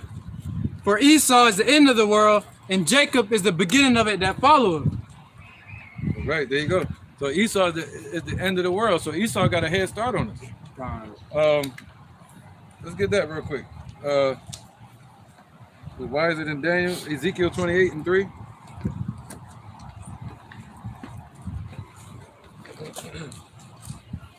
Yeah, let's start from 2. This is Ezekiel chapter 28, verse 2. It says, "Son of man, say unto the prince of Tyrus, Thus saith the Lord, Yahweh Bashem Yahushua, because thine heart is lifted up, and thou hast said, I am a God. I sit in the seat of God in the midst of the seas, yet thou art a man and not God. So that's Esau. Go ahead. Yep. So Esau going to find out that they're just a man and they're not God. All right. And you can look at spiritually Tyrus today as America, and the prince of it is Esau. Okay. All right. Go ahead. So, and it said what? They're going to find out that they're not God. They're playing God because that word God means power, and they think they're the power because they got all the money. You know, they literally think themselves to be gods, man. They are. They're power. You know, but Esau believes themselves to be gods because of the money. You see that in the authority that they got. Like Bill Gates, they trying to become super billionaires. They look at that like superpowers. Because they can do what the hell they want. Go ahead. It says, though thou set thine heart as the heart of God, behold. Right, what did the Lord say? He said he's going to empower us and help us to live through immortality. All right? We're picking up on the camera a little bit. So, right? What was that? Read that again. It says, let me start from the top. Yeah, go ahead. Ezekiel 28 and 2, it says, Son of man, say unto the prince of Tyrus, thus saith the Lord, Yahweh Bashem Yahushua, because thine heart is lifted up, and thou hast said. Right, so Esau lifted up in pride. That's Obadiah. The pride of thy heart has deceived thee. And what they trying to bring in? A new world order. Right?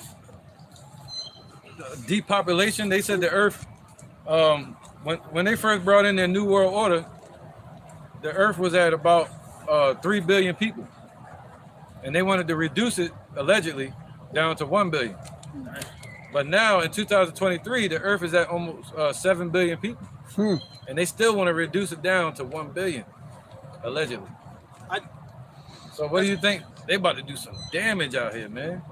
That way you can understand what's happening with the Maui and the new lockdowns that's coming and the lockdowns that just passed. And athletes dropping left and right, celebrities dropping.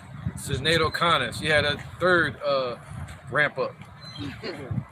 She gone now. That's what I'm saying. She had a third one, and, you know, that was it. Struck out. You know? Yeah. That's too, right? I got a precept. You got one? Okay. Go ahead. Yeah, we're gonna go to Obadiah right there. This is Isaiah chapter 31, verse 1. Woe to them that go down to Egypt for help and stay on horses. Right, so destruction to them that go down to Egypt for help. That keeping their mind on this system and going to them for help, man. Because this system is purposely made to twist them. This system is made up of poison. Look at the symbol of the hospital, the medical field. Got a snake on it.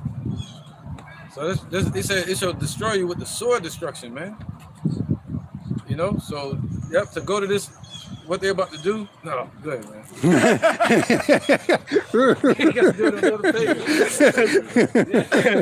And trust in chariots because they are many, and in horsemen because they are very strong. But they look not unto the Holy One of Israel, neither seek the Lord. Right, because they only believe in what they see. You know, just like the Maui fires. This one guy said he made it out because he didn't listen to the police. He said he was riding, and the police was trapping him in the Maui fires. So they had the whole area blocked off. So you imagine seeing the police, and you say, "Oh, help!" You running from the fires, and they like, sorry, directing you to the oven. You running from the boiler, and they direct you to the oven. So he decided not to listen, and he made it out. See, these the times we in, because the devil is seeking who he may devour, and they ain't talking about just devour you to get you to submit. He's talking about to destroy you. So they're seeking who they could destroy, man. All right, so we gotta trust in Yahweh Bashem Yahushua, believing the invisible power Yahweh through the spirit of truth, which is his reflection, which is his footprints in the sand. You know, to know that he was here. The markings on the tree, to know how to get through the forest, the way back home. You can watch that on what was Alex Haley's old movie? The Roots, but the new one though. Oh, the new Roots? Yeah, the new one. Okay, the TV series. Yeah, that one. They were putting markers on the trees back then. You know, and to remind each other how to make it back to them. And that's what the Lord did for us, man. He's left a trail to follow. Verse 2. Yet he also is, it says, but they look not unto the Holy One of Israel, neither seek the Lord. Right, so that means they turn their back to the Lord. They're not looking to him. That means they still going on into perdition. They didn't turn back and repent to the Lord, man, and ask him for help. They didn't seek the high tower. They didn't seek his protection. Like the brother Bishop Canuck read earlier, dealing with Jeremiah being set up as a tower of protection. You seek the Lord by seeking his men and seeking the truth first. Right. And God, like scripture say, hey, ye have not because ye ask not, man. Right. And then too, just like the brothers were speaking on, all right, you going down to Egypt for help, so you getting a sedative now for the moment instead of getting something to actually treat the disease that you have, as far as being blinded by the God of this world, Esau. But yet, when you can seek out to the Lord, Yahweh Bashem Yahweh Shai, because those that are made whole need not a physician, man. So if you're seeking out to the Lord, Yahweh Bashem Yahweh Shai, you don't have to worry about this medicine that Esau's spewing out for you that is going to only last for a day or two, man. You got to keep going back to him, all right? But if you seek the Lord, Yahweh Bashem Yahweh Shai, he'll make everything whole for you, man. Hey, they going to give you something that's going to create another sickness. They're going to give you something that's going to create another illness, and that's just it. You're going to have to keep going back and back and back and back and back and never be cured. But the first time you go to the Lord, man, he's going to cure it and heal everything. Somebody get Hebrews 11 real quick, 11 and 6. Can I go back to this? It's Hebrews chapter 11, verse 6. But without faith, it is impossible to please him. You got to have faith in the Lord. Go ahead. For he that cometh to Yahweh must believe that he is, and that he is a rewarder of them that diligently seek him. So that's two things right there. You got to believe that he exists. You got to believe that he is, man. And you got to believe that he is a rewarder of them that diligently seek him. Meaning, you ain't going to say, well, I'm doing this work for no reason. You know what you're working for. You're working for that reward. You're working for that salvation. You're working because you know the Lord is truthful. He's faithful in truth. You know, Yahushua. And he promised us crowns. He promised us eternal life. He promised us that just by doing his work. Right.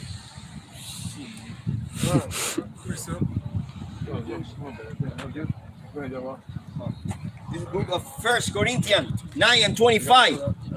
And every man that strive for the mystery is temperate in all things. Now they do it to obtain a corruptible crown, but we are incorruptible. Right, we're doing this work in faith to attain a incorruptible crown, man. All right, incorruptible crown, and that's what we're fighting for. And the Lord promised us that. So that's what you focus on, man. While you're doing this work, while this world telling you you're crazy, showing you, trying to show you you're crazy, separating themselves from you or being around you, heckling you and shit. Right? Putting people up against you, saying you should be like this person or that person, or what you used to be, putting your haunts in front of your face. You know? He said, what? We're seeking an incorruptible crown, something they can't take from us. And when they put somebody in front of you, be like, you should be like this person. I'm like, you put Yahweh in front of them, be like, no, I'm trying to be like him. See this guy? Right. But you'll see somebody great in this society, and you'll learn. They say never meet your heroes. Because you'll find out that they're just narcissistic. So, but Yahweh is not like that. He's narcissist enough to where he can't deny himself. But you can be around him, man. He's God, the creator. He said, be like me. And he can't lie, so that's actually achievable. That's the point. He's telling you that if you could look in the mirror and believe that you exist, right? Every time you open your eyes and you know that's happening, who put it there? Let's go back to Genesis and talk about that. Who put it there physically and spiritually? That's right, man. You know? So, all right, go ahead. You have one, my son. Go ahead, bro. This is the book of Hebrews, chapter 6 and verse 10. For Yahweh is not unrighteous to forget your work and labor of love, which he has showed towards his name. Right, because that would be unrighteous. The Lord is not a liar. You know, he's not a liar, man. He said it, and that's what it is. And Yahushua said it's even written upon his hand, Israel, and the reward that he got, the promise that he made to us, man. This promise goes way back before back when we was in the loins of Abraham. This promise was being given to Isaac in his loins when he was giving it to Abraham, when the Lord was giving the promise to Abraham. All right, so he's gonna keep his promise, man. Go ahead, brother. In that ye have ministered to the saints and do ministry. Right, so we minister to the saints and do minister this promise. All right, and that's what you're supposed to be ministering, telling people about the promise, telling people about the destruction, telling people, warning our people about the wiles of the devil, the trickery of the devil that they're doing. Not about to do, they're already doing it. They already deceived half of the world into getting their poison. And we're seeing the effects of that poison. It's a delayed reaction. And they drop it. Yeah, like that. Give me the beer. And that deception is turning into delusion. That's good. Because it's concrete evidence pointing towards the culprit behind these people dropping like flies. So in the beginning, by them being deceived to go down to Egypt for help, now they're in delusion. They're being delusional, not wanting to face the fact that they were brought down to their own destruction. Yeah, somebody in the jungle that's not watching the media, they're not affected by that delusion and that deception. Right. The media is right there, like, you need to do this. They have pictures of the shit. Mm-hmm. Created diagrams. This is what it would look like under a microscope. Yeah. Everybody fucked up, bro. They just did a study with the Mormons, right? How they are the only ones that don't have any what's the word I'm looking for? Effect. Yeah, no, they don't got no side effects to them, you know, because they didn't go take the free throw, the jump shot, or anything else. The ones that come forward with it, you say that. Our people creative, boy. We try to find like a billion ways to say it. Somebody gonna find the right one soon. Yeah. It's like, you know, like the brother Arukhan was saying, you know, say the Moors, they didn't go buy Esau's mixtape. They didn't get Esau when he dropped his album, and everybody else when they got it. Not everybody that bought the album, they dropped it. Like mixtapes and new album. Yes. Yeah, it's like Sinead O'Connor, she was known for getting on stage and ripping up a picture of the Pope with Bob Marley. For her to nowadays, you know, always about the war, she was talking about war against the oppressors. But now look, she gave in. Yeah, she gave in. And they said she was depressed. She died from depression and all that. But if you look on her page, she was looking forward to 2024. She was talking about going on tour, Sinead O'Connor. And she just moved to London or something, and she was all happy. She said, I'm happy, I'm so happy. She was looking forward to 2024. That's why the Lord said, if we think about doing anything, we should say Yahweh Ratazah. Yahweh will, or you know, it's up to him. Maybe it was a typo. Maybe they meant to say oppressed instead of depressed. You know what I'm saying? That's what it was. Yeah, they erased it. Oppressed, but deep. Yeah. I got some more on You got it. All right. This Isaiah 31:2. Yeah, he also is wise and will bring evil and will not call back his words, but will arise against the house of the evildoers and against the help of them that work iniquity. Right. Now the Egyptians are men and not God, and their horses are flesh and not spirit. Right. When the Lord shall stretch out his hands, both. That's it right there. That's the point. That's a good point. I mean, we're gonna keep going though, but we're gonna find out that Bill Gates is only a man. You know, and they're nobody important, right? And it's just a mortal man that got an idea, a theory, and they got financial power to back up their theory, their thoughts. You know, bored rich people do wicked things. You know what I'm saying? So, and it said what? Their horses are just flesh. And in today's world, their AI is just what? Metal. It's just technology. It's nothing. It's just like your toilet. You know? He's just a product from Silicon Valley. I'm about to say full of shit. Yeah. That was a bar. Go ahead. That was it? I moved the camera on time. All right, go ahead. It says, now the Egyptians are men, not God, and their horses flesh, not spirit. When the Lord shall stretch out his hand, both he that helpeth shall fall, and he that hopeth shall fall down, and they all shall fail together. All right, man. So everybody that's helping Esau's agenda, they're gonna all fall together. You know, these churches, the false prophets, the media, everybody we were just talking about, they all gonna fall together. The house of cards gonna fall together. You know, and the Lord gonna time it so it'll be right on time.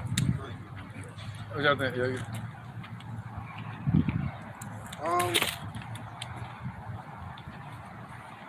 Yeah. All right, good. All right. Verse 4. For thus saith the Lord, spoken unto me, like as the lion and the young lion roaring on his prey, when a multitude of shepherds is called forth against him, he will not be afraid of their voice, nor abase himself for the noise of them. So shall the Lord of hosts come down to fight for the Mount Zion and for the hill thereof. As birds flying, so will the Lord Yahweh Ba'Shem Yahushai of hosts defend Jerusalem. Defending also, he will deliver it, and passing over, he will preserve it. And that's all the thing we have to have faith in, man. So as a young lion roaring at his prey, and the prey is Esau and these other nations, and 2/3 of our people. And so the noise of them, Lord ain't finna hear none of that. You know how they send a whole bunch of shepherds to chase them away from the sheep? The Lord ain't hearing that. He's that lion that chases the eagle out of the woods and said, you are that last kingdom that standeth in the way of mine, roughly paraphrasing. Yeah. So ain't nothing they could say, no type of AI, ABC, whatever they can bring forth that's going to stand in the way of the judgment that the Lord going to bring on this place. And he said, with all that, the judgment he's going to bring, he will defend and deliver Zion, man. Right. All in one walk. I got precept. I want to get back to this. You can bring it up, but I want to get back to Ezekiel 28 too. Okay. Go ahead, brother. This is 1 Peter chapter 1, verse 24. For all flesh is as grass, and all the glory of man as the flower of grass. Right, Song of Solomon 2 and 8. I want to get interjection to the precept. No, go ahead. What's your point? The grass withereth, and the flower thereof falleth away, but the word of the Lord endureth forever. And this is the word which by the gospel is preached unto you. So like the bishop was saying, all the AI, all these inventions of man that is here on the face of the earth that we see that's bombarding our people with all these wicked messages and these wicked devices, it's all just imaginations by men that are going to fade away just as the grass and the flower do. Right.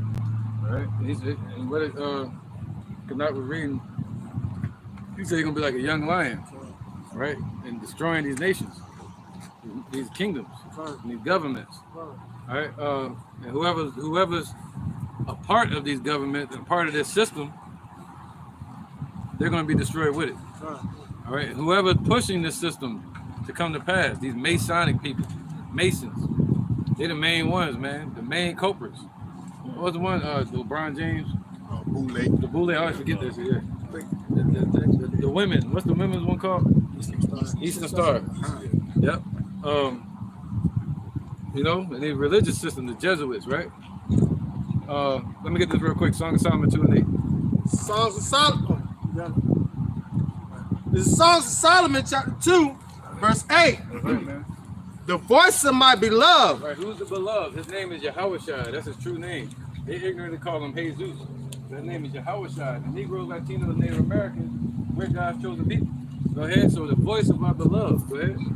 It says. So the voice represents his men. And then we're going to hear his voice in Revelation chapter 11. He said you're going to hear a voice from heaven saying, come up hither. Inherit the kingdom that my Father had prepared for you. That's Yahushua's voice. Go ahead. The voice of my beloved. Yahushua. Go ahead. This is Wisdom of Solomon chapter 2 verse 8. the voice of my beloved. Behold, he cometh leaping upon the mountains. Whoa, he's going to be leaping upon the mountains. What's that? The government. That means conquering these nations, man. Somebody get that head of many crowns. I think Revelation 19. Did I get that right? Revelation 19. You got head of many crowns upon his head. Somebody know that? Revelation 9. 15, right? Huh? Like 16. That's it. It was a teen chapter. It was in there, yeah. He said head of many crowns. Let's get that. This is Revelation chapter 19, verse 12. It says, his eyes were as a flame of fire, and on his head were many crowns, and he had a name written that no man knew but he himself. Right, so the eyes as a flame of fire, that represent like lightning. The Lord's eyes are 10 times brighter than the sun. So he's going to have full scope on everything. He's watching everything to the nook and cranny. He said there should not be one stone unturned. You know? Go ahead. So he says eyes was a flame of fire, and on his head going to be many crowns. He's going to be what? Somebody reading?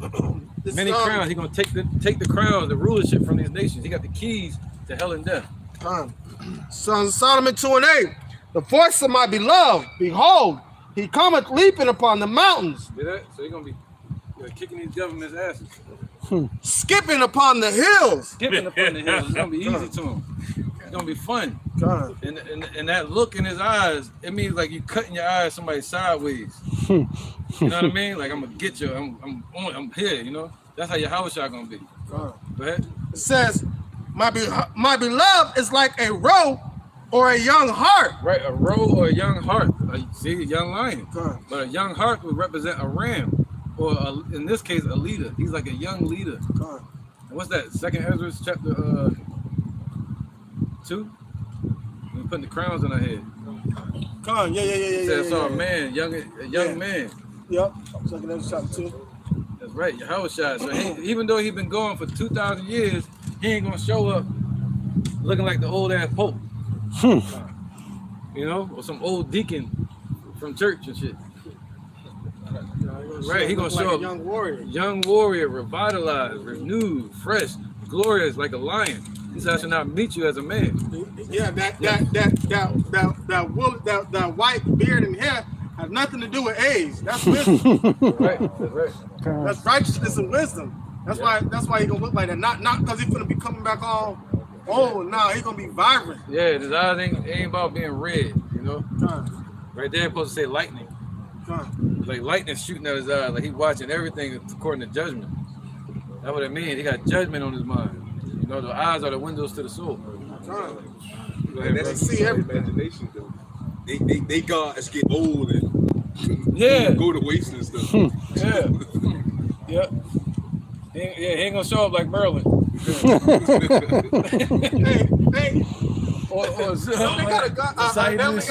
got like receding hairlines and shit like that. Like all like the Greek and Roman guys, they've all either they had to defeat some other gods, and then they had kids, and then their kids defeated them and became the new gods. Yeah. And it's just a whole bunch of paganism. Yeah. What's the point of being the god if you can be defeated? Right, that's right, man. So Yahushua gonna show up revitalized, fresh, and ready. You know? Yeah. This is Jeremiah chapter 4, verse 7. The lion is come up from his thicket, and the destroyer of the Gentiles is on his way. There you go. So that thicket represents out of heaven. The thicket represents what do you call that? The windows outside, like an awning or a patio. No, I'm thinking about a lattice. But the thicket represents the hiding place of the lion. And they about to pounce. It says, so that's Yahushua coming out of the heavens where he's hiding at. That's right. Yeah. So when they hide in the thicket, that's when they're about to pounce on somebody. Yeah, I was thinking about the lattice. He's looking through the lattice. And that lattice meaning he's watching us from heaven. Like somebody show up at your door and they're looking through the fence. Like, yo, we coming outside. That's what Yahushua doing. He's watching. It says, he is going forth from his place to make the land desolate, and thou cities shall be laid waste without inhabitants. Right, when you look up on the throne in heaven, and you see that throne empty, that's your ass, Esau. That's about to be a problem. I mean, he gone, he busy. Let me see what anybody else got. I'll give it back to you. Was that it in Songs of Solomon? Yeah, that was it. Okay. That's the point for him leaping upon the mountains and being young, youthful. All right. Ezekiel 28. Like that. All right, go ahead. This is Ezekiel 28, verse 2. Right. It says, Son of man, say unto the prince of Tyrus, thus saith the Lord, Yahweh Bashem Yahushua, because thine heart is lifted up, and thou hast said, I am a God, I sit in the seat of God, Do some squats, boy. in the midst of the seas, yet thou art a man and not God. Yeah, that's right. Thou art just a man and not God. Everybody from the jump. Yep. Yeah, You're boy. gonna find out that it's just men and not God. That's right. Though thou set thine heart as the heart of God, behold, thou art wiser than Daniel. There is no secret that they can hide from thee. Now break it down. Oh, Con. So Con, man, yeah, they trying to sit in the high seat of the Most High of the Lord Yahweh Bashem Yahushua, but they're gonna find out merely they're just a man, man. You know, they try to exercise all their different with, as they was speaking on what it is, ASI, you know, like that. They try to put themselves in the seat of the Lord Yahweh Bashem Yahushua, where they know everybody whereabouts, what they know, want to see what everybody doing, when they do it, when they got it done, just that and the third. But they try to portray themselves to be a God, but when they're merely nothing, man. Try, like the elder said, man, with their money, they think their money is power, which is not, man. You know, their money is gonna come to a knot in a few, man. You know, hey, just keep pushing, striving with not striving against the Lord, but striving with the Lord, fighting with the Lord, Yahweh Bashem Yahushua, against these devils, man, and you're gonna see them fall, you know. Okay. The scripture say he is wiser than Daniel.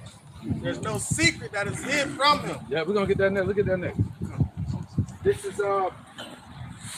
is book of Sirach, chapter 23. I'm gonna start at verse 19. Such a man only fear the eyes of men, and know not the eyes of the Lord. Yahweh Bashem Yahushua are 10 times 1,000, brighter than the sun, holding all the ways of man, and considering the most secret parts. Considering the most secret parts, he says, surely the Lord knoweth their plans. He put their heart into their damn heads. He gave them the thoughts that they got. So he's watching all of that. He's not gonna miss any step. He's not gonna miss any iniquity that these heathens have done, and that 2/3 have done. And that's what it means when it says eyes are the flame of fire. All right. Where was that? Look at that. Ezekiel 28. Pick back up to verse 3. Yeah. It says, behold, thou art wiser than Daniel. Right, they're wiser than Daniel through their science and their technology today. You know, Daniel had understanding, just like Solomon did. Well, not on the level of Solomon, but he had understanding of the elements. He knew about eating herbs and grains compared to eating the king's food. You know, he knew about these things. But Esau has become wiser because they're able to study in the quantum physics. They studying the things we can't even see through their technology and lasers and, you know, and what's out there in space. We couldn't see it back then. You had to just kind of read about it or look at it through a telescope. But now they looking at all kind of graphics. They showing us images from out there. So they have become wiser than Daniel and stolen all the knowledge on the earth through the Library of Alexandria and through conquest and what is it called, man? Conquering nations, colonizers. Yeah, colonizers. Their colonialism. And they steal the information. So they got all the information through their Jesuits, through their damn Catholic Church. When you go into the confessional, that was the original way of the CIA or whatever you call it, allegedly getting all the information. All right, so they've become wiser through information. This is the information age. Information moving at light speed, faster than the speed of sound. Through what? Quantum physics. Once again. All right, that's what they're into. Go ahead. So that has become wiser than Daniel. There's no secret. That's supposed to be a secret, you know? It says, there is no secret that they can hide from thee. With thy wisdom and with thine understanding, thou hast gotten thee riches and hast gotten gold and silver into thy treasures. Yeah. So through their wisdom, even them knowing the scriptures, they know about the scriptures coming to put us in slavery. Even Christopher Columbus knew about the Israelites being over here. In 70 AD, they knew it. That's why they told Josephus that you better get with us. God is with us. You know, Alexander knew that he was the one spoken of in 1 Maccabees, and also Daniel chapter 8. All right. Go ahead, brother. It's the book of 2 Thessalonians chapter 2 and verse 2. That ye be not soon shaken in mind or be troubled, neither by spirit, nor by word, nor by letter, as from us, as that the day of Yahushua Mashiach is at hand. Let no man deceive you by any means, for that day shall not come, except there come a falling away first, and that man of sin be revealed, the son of perdition. The elder just spoke upon about that. Titus and Vespasian being the revelation of that wicked root. All the way starting with Alexander, man. Prophecy. When Alexander showed up, the priest brought him to the temple and showed him, this is you right here. Wrote it, showed him, opened the scrolls and showed him in the book of Daniel. It wasn't like books, but it was on the scrolls. Showed him who he was. You're that the he-goat. That's right. Yeah, they wicked. Esau wouldn't have known that they were still in them caves. But the Lord brought them out from them caves. You know, he put enemies at their borders, caused to draw them out of what's it called, Edom. It was the Nabateans. Right, and that was spoken of in Daniel well. too. Verse 4 said that he ruleth in the kingdom of men, and he set up offices, the basis of men. Basis of men. He started pulling them out of that cage. Yeah, man. I think it's Obadiah too, where he said they were drawn it out to the border. They brought these out to the border. Yeah, they brought these out to the border. That's Ezekiel too. That's Ezekiel? I think. I could be wrong. We'll find it. Okay, yeah, let's get that just in case. But go ahead. Somebody got precept? If not, we got. Let me check Obadiah. It's Obadiah. All of them back Confederacy. Brought them to the borders. Yep. Yep. I got it. Go ahead, brother. This is Obadiah. Verse 7. It says, all the men of thy confederacy have brought thee even to the border. Yeah. The men that were at peace with thee have deceived thee and prevailed against thee. They that eat thy bread have laid a wound under thee. Right, that was the Nabateans that forced Esau out of Edom around the 9th century and the 8th century BC, and they were forced to the borders of Judah. They were looking to us for help under King Jehoshaphat. All right, who was a Judite, and he made an allegiance with him. They signed a peace treaty for Esau to stick with Israel, but they broke that peace treaty during the time of Nebuchadnezzar. When Nebuchadnezzar, the Babylonians, sent in Esau to burn down our temple at the 586. That's right. Go ahead, brother. And it says, there is none understanding in him. That's the last part. That was it. That's right, man. So there's no understanding in Esau. There's not, the light that is within him, the light that is within him, the spirit that is within him, that's lifted up, is not upright in him. That's right. Go ahead. Yep. We can get it, huh?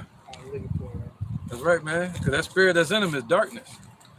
So they have no understanding. Even though they look like they do, they studying things, they testing things out, stealing people's knowledge, stealing people's images, characters, stealing our names. Huh? Our heritage. They can't take it, but they try to take it. They're trying to take our heritage from us, but they can't touch our heritage. They discontinued us from ours, but and try to set themselves up like they would, but they can't take it. They can't take it. That's what he's crying about. Right. This is Habakkuk chapter 2, verse 4. Behold, his soul which is lifted up is not upright in him, but the just shall live by his faith. Right. So what are they lifted up by? Their science, their money, their war, killing, robbing, killing, and stealing. depopulation. This is not right, man. You know, everything that they lifted up over their religion, whatever lifts up these Edomites, even their damn movies, is not right. You know, they have a movie about Moses and he'll be Edomite. 10 Commandments. Yeah, they should have named it the 9 Commandments or something. They broke down, shall not lie. They broke down. They broke down. You gotta do the rest of the 9, man. That's it. And also think about it though. Yeah. It's all set up by Yahweh by Shem Yahushua, because at one point in time they thought the Egyptians were gods. Now look at them. Now look at them. Lord showed them. He said he raised up Pharaoh for that reason. That's the reason why he's raising up Esau. Yeah, he raised up another a-hole to think that they're God. All right? And they ain't gonna show them that they ain't nothing but a shitter. That's what the ass is. All right? Talking shit. I just brought out the Habakkuk, his soul is not upright in him. Yep. That's an injection that we're on the point of. Somebody hold on. Reset. Somebody hold on. Yeah, go ahead. Yeah, let's keep going with that. Oh, go ahead. This is Sirach chapter 16, verse 15. It says, the Lord, Yahweh Bashem Yahushua, hardened Pharaoh that he should not know him, that his powerful works might be known in the world. As the brother was just speaking of, man, as he did during the time of the Exodus the first time, man. You know, hardened Pharaoh's heart that, hey, where he thought he couldn't be touched, so the Lord Yahweh Bashem Yahushua can exalt his power within the midst of his people and also the midst of the nation of Israel to show who the true power is, man. And that's also going on today, all right? The Lord Yahweh Bashem Yahushua letting Esau climb all the way up to the top as it seemed to be, like he can't be brought down. Like they say, what it was, whatever movie Chris was in, hey, God bless America and no place else. They feel like they can't be touched. Hey, that's what they gonna get, man. They gonna get a blessing like no place other, man. With 200 million nuclear missiles, all right? Thus saith the Lord, thus saith these scriptures. God.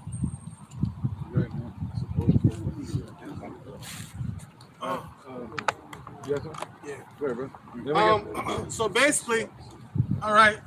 So Moses was our overcoming of the Egyptian Pharaoh, like to bring us out of the first Egypt, and Yahushua is our overcoming of this present Pharaoh to bring us out of the second Egypt. Right, and the first Egypt was to make his power known, which is what? Known goes into knowledge. So that way today, we'll have the knowledge of what the Lord will do to save his people. All right, this things that are written aforetime were written for our learning. Through the scripture, we'll have hope. See that? All right, this is Revelation 12:9. And the great dragon was cast out, that old serpent called the devil and Satan, which deceived the whole world. He was cast into the earth, and his angels were cast out with him. And I heard a voice saying in heaven, now is come salvation and strength and the kingdom of our power and the power of his anointed, for the accuser of our brethren is cast down, which accused them before our power day and night. Day and night, man, non-stop. They're working when we sleeping. When we sleeping, they got them AI computers going. They got technologists and agents working, physicists working 24/7, getting this thing going. So that's why the Lord told us to give him no rest, day nor night. Go ahead, brother. And we was looking at this small thing. It was dealing with McDonald's, how they buying and spinning into this technology, basically, where they can pump commercials into your mind while you sleep. So, hey, man, so if McDonald's trying to do that, well, the other companies already got that where they want to get that type of technology, man. And that, all right, then you know what's gonna happen at that point? The same thing they did with our mailboxes at home. Junk mail, and then the next thing happened on the internet, your email, junk mail. And then now you go on damn spam. Now you go on the internet, social media, you got everything popping up. All in your brain. Man, listen, boy. Hey, you gotta put a spam folder in your brain. Yeah. Some of that you gotta put a spam. Yeah, you gotta pay for it. See that? They just have right now, it's a whole bunch of junk in the brains, in the minds of the people right now. There's already a whole bunch of junk in the minds of the people right now. Yeah, that definitely goes into hearing voices. Oh, yeah. Oh. Shit. It's verse 11. And they overcame him by the blood of the Lamb and by the word of their testimony, that they loved not their lives unto the death. Right. This is the point. Therefore rejoice, ye heavens, and ye that dwell therein. Right, he's talking to the elect that are rejoicing in the heavens, man. And the angels. It says, woe to the inhabitants of the earth and of the sea. That's why the Lord telling us to mentally come out of this place, man. And we're physically going to be brought out of this place to the chariots, right? And it says, for the devil is come down unto you having great wrath, because he knoweth that he have but a short time. So now think about what he told Moses, right? Before he sent Moses in there to Pharaoh, he told Moses, I'm gonna harden his heart. Yeah. Meaning he gonna put more hell on y'all before I make him say uncle. You get what I'm saying? Same thing. He's coming down having great wrath. The Lord's gonna really make this devil show his horns, because this is the ultimate greatest magnitude of revelation that he's gonna put on the whole world of showing who he is. We already know. It's best to know, figure out who he is right now. Because if you figure out who he is, you'll learn to grow and love Yahweh. But if you don't get that to that point, you're gonna find out who Alashaja is. And you don't want to meet him. They met him back in the past. That's what they were talking about. Brought us out of Egypt. That's what they were talking about during the times of Noah during the flood. That's what they were talking about during the times of Elijah. You know? Yeah, you want to meet Willy Wonka. You don't want to meet Candyman.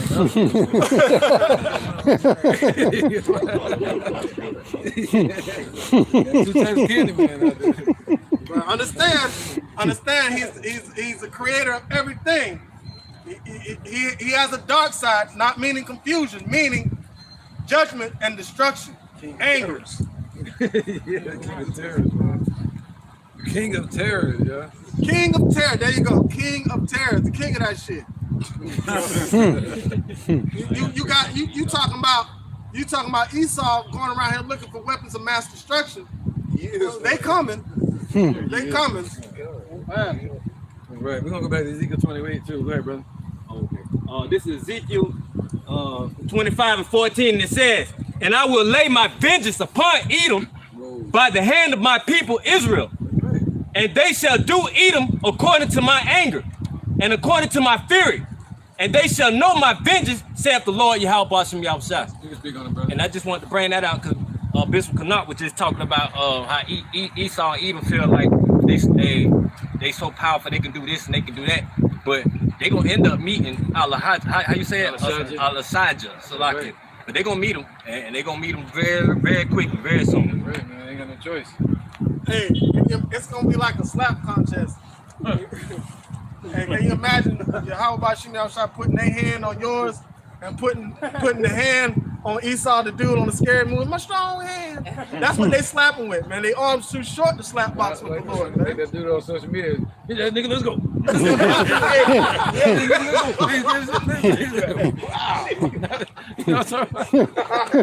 Hey, that's Esau. He gonna pull out the gun and think that's gonna help and stuff. Hey, I told you. Nah, yeah, definitely 2/3. Let's go. I got a freestyle. Okay, go ahead. This is Joshua chapter 2, verse 10. For we have heard how the Lord dried up the water of the Red Sea for you when you came out of Egypt, and what you did to the two kings of the Amorites that were on the other side Jordan, Sihon and Og, whom ye utterly destroyed. And as soon as we heard these things, our hearts did melt. Neither did there remain any more courage in any man because of you, for the Lord your power. He is power in heaven above and in the earth below. So that's what the people of today's time have forgotten. They've forgotten the true power of the Lord Yahweh Bashem Yahushua. But when they see when Yahweh sent Yahushua into this realm again, and they're not going to see him as a man, but in his glorified form with all the hosts of heaven, that melting of the hearts is going to come back. Right. Yep. And they're gonna try to deceive people with that too, because they don't want to give Yahweh his fear. They're gonna try to say it's aliens. Yeah. They're gonna have a fake alien invasion. Yahweh, you know, whatever, allegedly, through what you call Project Bluebeam or different technology that they got. And they can easily make it look like aliens showing up and drop a damn missile somewhere and say an alien attack. And these idiots gonna believe it. But they don't want to believe in the angels of the Lord. They believe in a little green damn demon. That's crazy. Running around talking about phone at home. Go ahead, This is Romans chapter 13, verse 4. For he is the minister of Yahweh to thee for good, but if thou do that which is evil, be afraid, for he bear not the sword in vain, for he is the minister of Yahweh, avenger to execute wrath upon him that doeth evil. Right, man. The scriptures say that the Lord leaped down as a man of war. He's a man of war. He got the sword in his hand, just like us in the kingdom. He's gonna put swords in our hand. We're gonna be bearing the sword, and we're not gonna have it in vain. You see that? So basically, that's to say, don't take the Lord's kindness for weakness. You know, take this opportunity, man, and be scared. You don't have to fear, like, you know, they say you grow up, you don't fear nobody but your parents, and that kind of helps you fight the world. Well, in this sense, we're not supposed to fear nobody but Yahweh and Yahweh Shai. So we'll be able to fight his battle. But we got to give him that fear, because we should fear, you know, him. But you run into a lot of Muslims, or a lot of Jake, they don't want to fear the Lord. Fear is going to make you do what somebody say. Even fear of your parents or fear of your brotherhood. You know, you don't want to lose your brother. You don't want, you know, your admiration towards, you know, or your trust. So you fear that. You know, there's a sense of that, right? And that's the acknowledgement of danger from stepping away from him. Right. And that's what that fear is going to bring. You want to fear him that's bringing the judgment and destruction, but being in his good graces, he's comforting to you, so you don't have to fear the judgment that he's bringing. He's saying fear walking away. Yes, that's what you need to fear. That's right. Hey, it was just like me and the brother Arayala was speaking the other day, man. Hey, if a child is only going to listen only to you if he fears you, or if he or she fears you, you know. So with that being said, you got to disrespect the child just running around. There's no type of discipline being enacted towards that child, man. So therefore, the child just running around rampant, doing what they want to do. But at the same time, when that time of time for an ass whooping to come, hey, then no, it ain't gonna be time for that, man. Hey, that's why the Lord Yahweh Bashim Yahushua says, "Seek him while he may be found, call upon him while he is near," man. You know, so hey, once that time get here and the shit finally hit the fan, hey, nah, you done had all this time to straighten up. And I told you this was ass when I get back home. I told you to clean the room up. When I got back here, it wasn't clean, so that's your ass. Now they used to tell you, hey, take out the chicken when I get home so I can cook. That chicken ain't took it out. So hey, yeah, that's you now. The most disrespectful and hard-headed behind children are the most scariest ones. My uncle, when we used to go to Swanee County in Live Oak, Florida for the summer, right?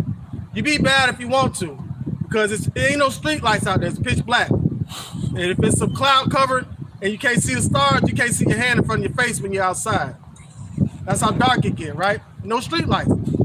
Be bad if you want to. He gonna lock you outside. You gotta sit out there for hours. And the most baddest ones were the most scariest ones out in situations like that. And that's how it's gonna be today. Hey, because them scariest ones, they ain't never met with no discipline. So when that discipline get there, they just get the panicking. They don't know what to do. Hey, that's why knowledge and wisdom shall be the stability of our time. So hey, if you know better, you do better. So that's why you got to do better. That's why you got to seek the knowledge and wisdom of the Lord Yahweh Bashim Yahushua. So shit, when the shit hit the fan, you run around with it like a chicken with his head cut off, man. Right, man. So shit, fan, you'll have an umbrella. Right. Yep. When we live by our own understanding, you're gonna fall victim to the traps.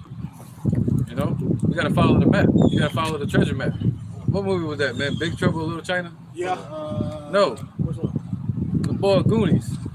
Yeah. There you go. Yeah. Remember that when he had to play the instrument? Yeah.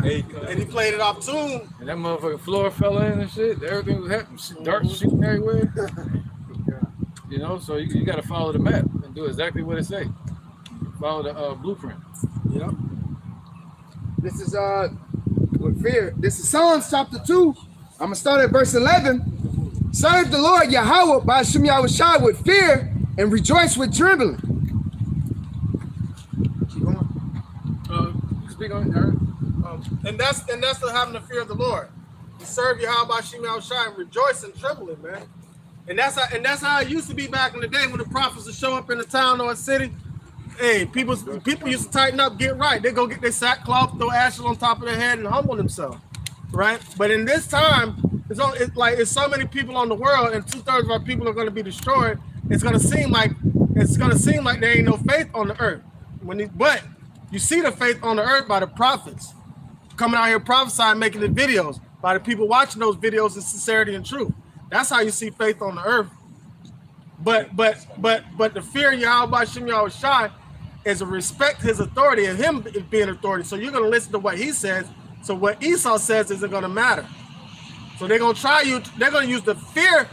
Think about it. They're using the fear tactic to get the people to move in haste, to move according to their agenda. What happens when you don't fear them, but you fear Yahweh Shem Yahushai? You ain't going to do what they say do. You're going to do what the Lord tell you to do. That's how you rejoice and trembling, man. That's right. Somebody get 1 Peter 1:17 real quick. We get 2 precepts, then we get the other one. 1 Peter 1:17. Yeah, about the shot the bottom. And Obadiah 1:6. This is the book of 1 Peter, chapter 1, verse 17. It says, and if ye call on the Father, who without respect of persons judges according to every man's work, pass the time of your sojourning here in fear. Right, so he said be as immigrants, right? We're like immigrants here, migrants. So he said pass the time of your sojourning. This is the journey that we're on, you know, in a strange land. So he said pass that time in fear, man. Fearing who? Yahweh. You know, fearing him meaning studying. Fearing him meaning doing the work.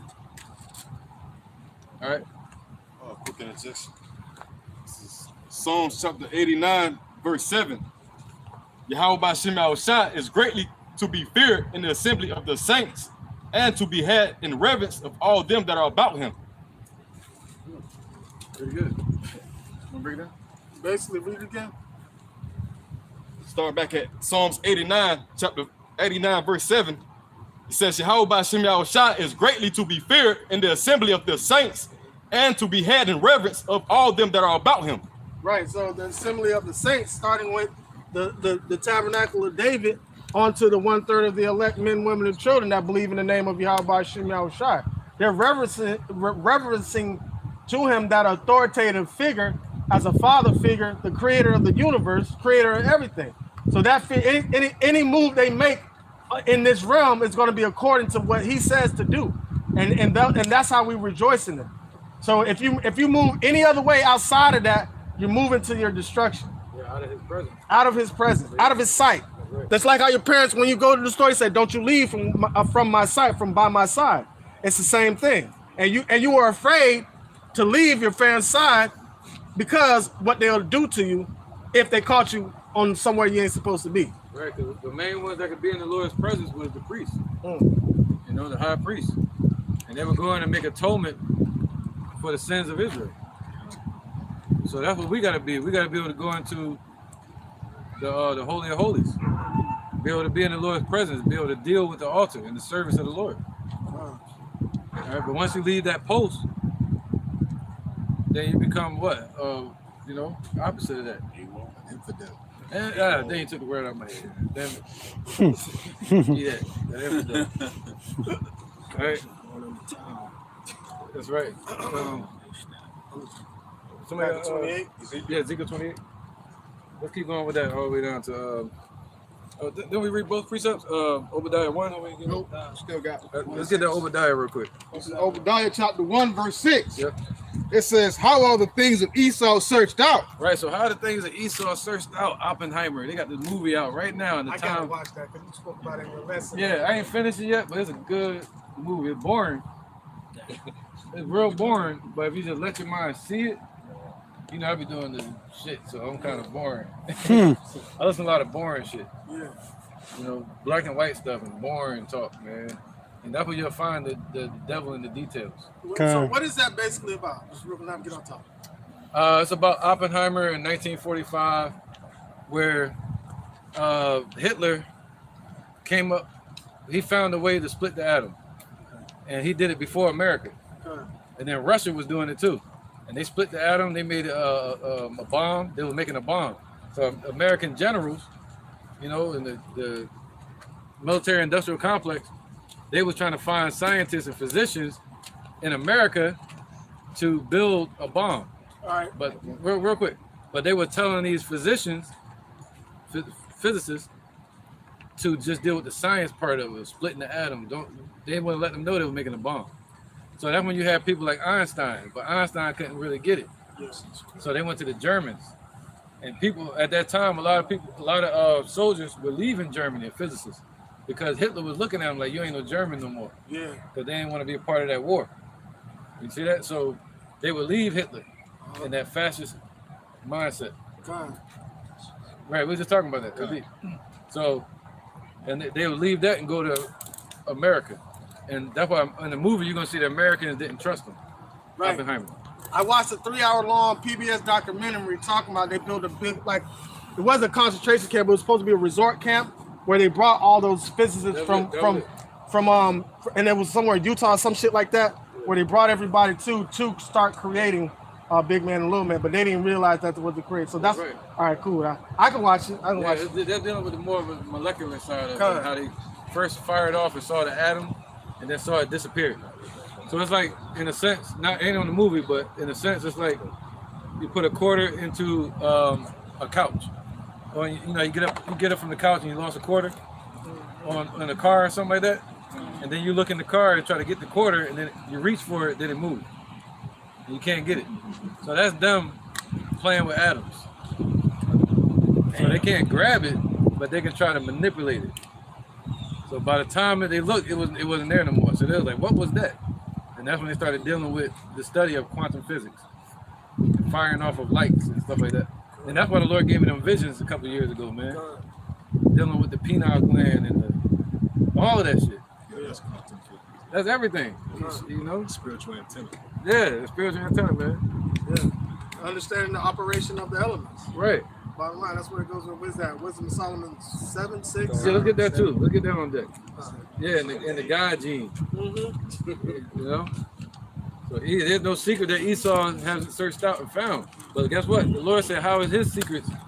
Let's get that, Obadiah 1:6. This is back at Obadiah chapter 1, verse 6. Right, so they think they found out the secrets.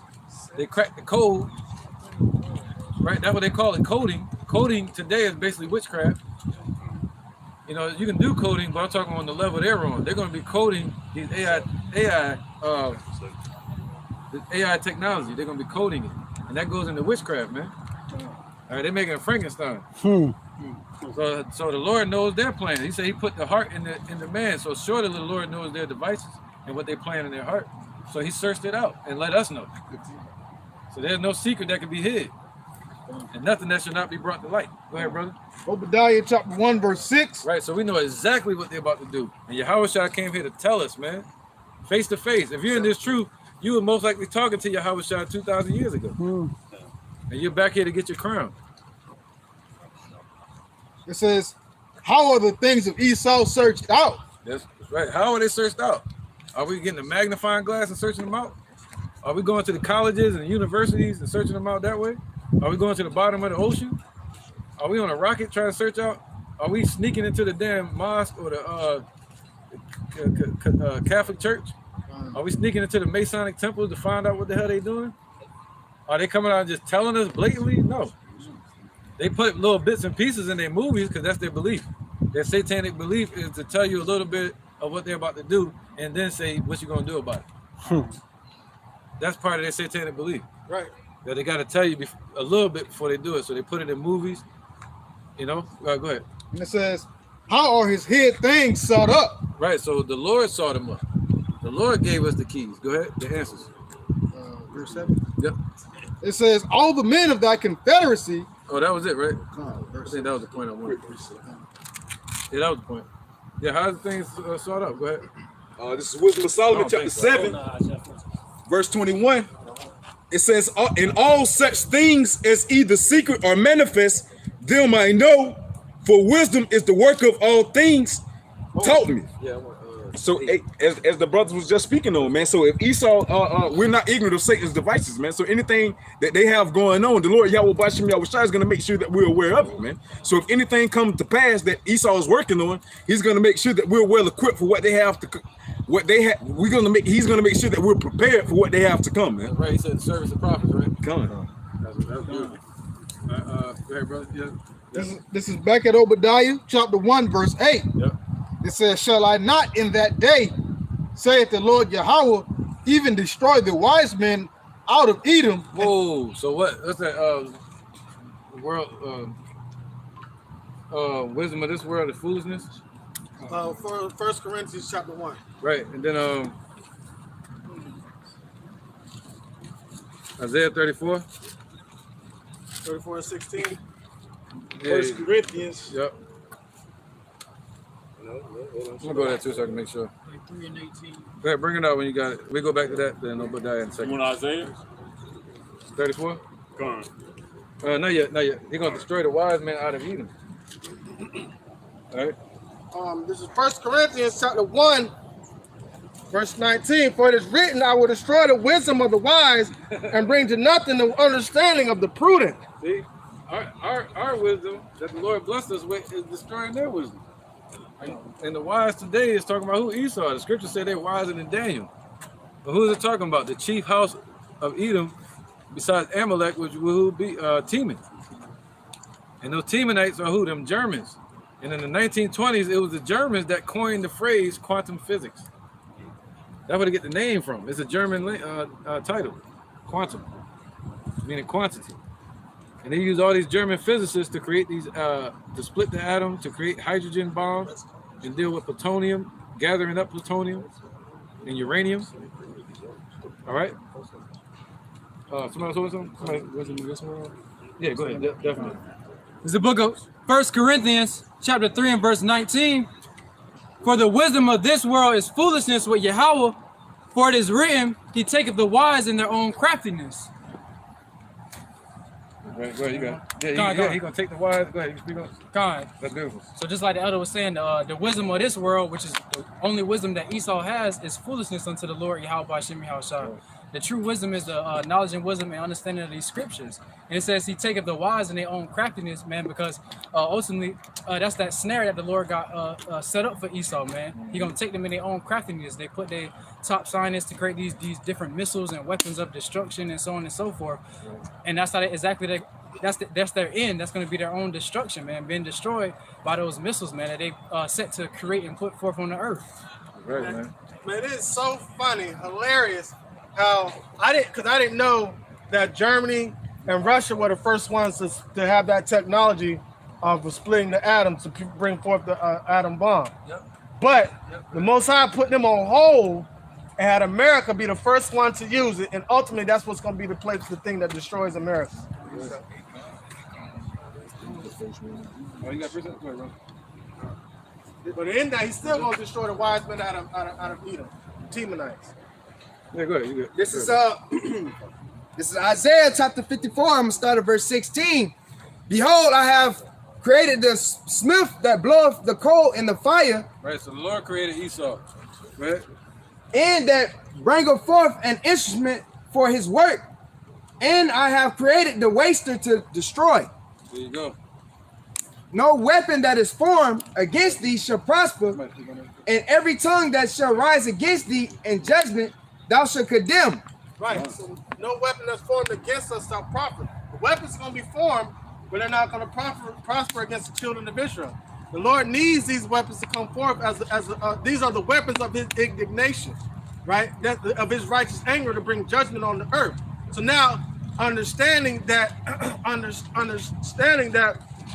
the Lord did not want Germany or Russia to be the first one to drop the bomb, because understanding the winner of World War II was going to be the front runner or the powerhouse nation over the earth. He wanted America to be set up, the United States to be set up to be the hammer of the earth, and Europe being the ones that financed the war, backing out of the war, to be the ones that are behind the scenes swinging the hammer. And he set it all up to be able to destroy this place.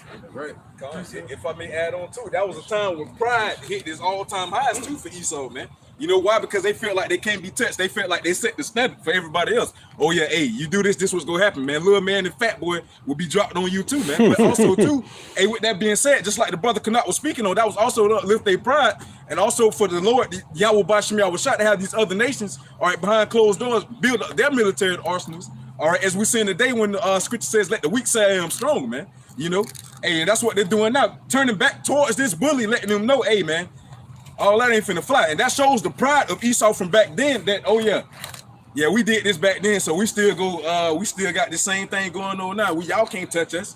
Y'all can't do this. Y'all can't do that. They still using floppy disks within their military, man. You know why? Because they still like that same power that they had back then is going to be able to suffice for them today. You know, hey, they ain't gonna be no pushover though, but it ain't gonna be enough. But the thing about it is what the United States failed to realize, at the moment that they dropped those 2 bombs on Japan, the rest of the world became an enemy to the United States, even the ones that were in alliance with them. Because the scripture says, who can stand before envy? Right, because they envy them. Who can make war with him? We want to be like that. Right. So now, with America, the United States sticking their chest out, being like, I'm the front runner of this thing. When you're the front runner, even more stout than all his fellows. Right. So now, when you're the front runner of everything, what is everybody behind you trying to do? Get ahead of you. So what do? Big man, fat boy. Then, what is the 60s and 70s? They faked the moon landing. So now, what did that do? Allegedly. What did that do? It took people's mind. Now, they were still focusing on their military structure in these other nations, but everybody trying to fight to get in space now because of that. So it's just all an optical delusion, misdirection, and lying to divert the mindset of these other nations. The first one that really came back with evidence from the moon would be Russia. But they did it with robots. All the rovers they got now, they had it back then. But they ain't let us know about it. Just like they had internet before we knew about it. It was military. So that's why the social media is like still a military setup. Oh, yeah. All right. Let's get Nahum 3 and 18 real quick. 1 second, brother. Somebody hold something. You holding that still? He said he's going to destroy the wise men out of Edom. You know? So ultimately, he's going to destroy them. Yep. Ultimately, he's going to destroy them through this war. But he destroyed them. He said, what did he say about us? We're destroyed for lack of knowledge, right? So he's going to destroy them too. 3 and 18. Nahum. Yep. It's the book of Nahum, chapter 3 and verse 18. Right. Thy shepherds slumber, O king of Assyria. Right, so they shepherds today, spiritually, America is Assyria. So they shepherds, their leaders are slumbering, they sleeping. Look at Trump and all them. All their leaders, man, they sleep. Go ahead. Thy nobles shall dwell in the dust. What they call their president, Sleepy Joe. And thy nobles, see that? Their nobles, all their leaders, the wise ones of Edom, are going to what? So go ahead. Shall dwell in the dust. So they're going to dwell in the dust. They ain't going to have no answers for what they're doing. You know? Being confusion. All right? Stuck in darkness. When they ain't going to be able to put this destruction off of them. So the Lord is destroying the wise men out of Edom. See that? They ain't going to have no answers. Go ahead. Thy people is scattered upon the mountains, and no man gathereth them. Right, so their military is scattered all over the world, and nobody's accepting them. They want them to get the hell out of there. You see that? So their military is scattered everywhere. But now they're losing that power, so they got to get the hell out of there. All right? So yeah, their wise men are dwelling in the dust. And that's the Lord destroying the wise men out of Edom. Let's get that, let's get something else real quick. What was that? Let's get Ezekiel 49, I think it is. Let's get Ezekiel 49. Let's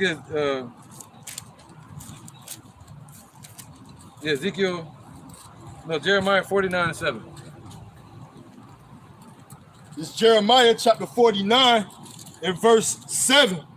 Concerning Edom, thus saith the Lord, Yahweh Ba'ashem Yahweh Shah, Lord of hosts, is wisdom no more in Teman? Whoa, so they don't have no more wisdom? Yeah, they do. But the wisdom of this world is foolishness now. See that? The Lord gave us a one-up against them, just like the BRICS nation. They got a whole new economy against Esau's economy. It's still an economy, but he gave us something better. You know, go ahead. So they still got wisdom, but our wisdom is better. Is counsel perished from the prudent? Is their wisdom vanished? Flee ye, turn back, dwell deep, O inhabitants of Dedan, for I will bring the calamity of Esau upon him, the time that I will visit him. Right, man. All right, so the Lord destroying all the wise men out of Edom, man. Everything they do is gonna be a stupid move. It's funny you say that because they had took some words from Albert Einstein. Albert Einstein and Oppenheimer were speaking, and Albert Einstein called Oppenheimer like man child. He had like very low emotional intelligence, and he had like a lot of behavior wise as an adult male irregularities within himself. Even though he split the atom, he made the bomb and everything, he was still just a Bill Gates. Yeah, exactly. Bill Gates said his mom said he's crazy. He's like, he used to attack me when he was young. He has a temper. so no one man. You, Mom. Yeah, he said no one man should have all that power. He probably like Brightburn looking at her. God. He said no one man should have all that power.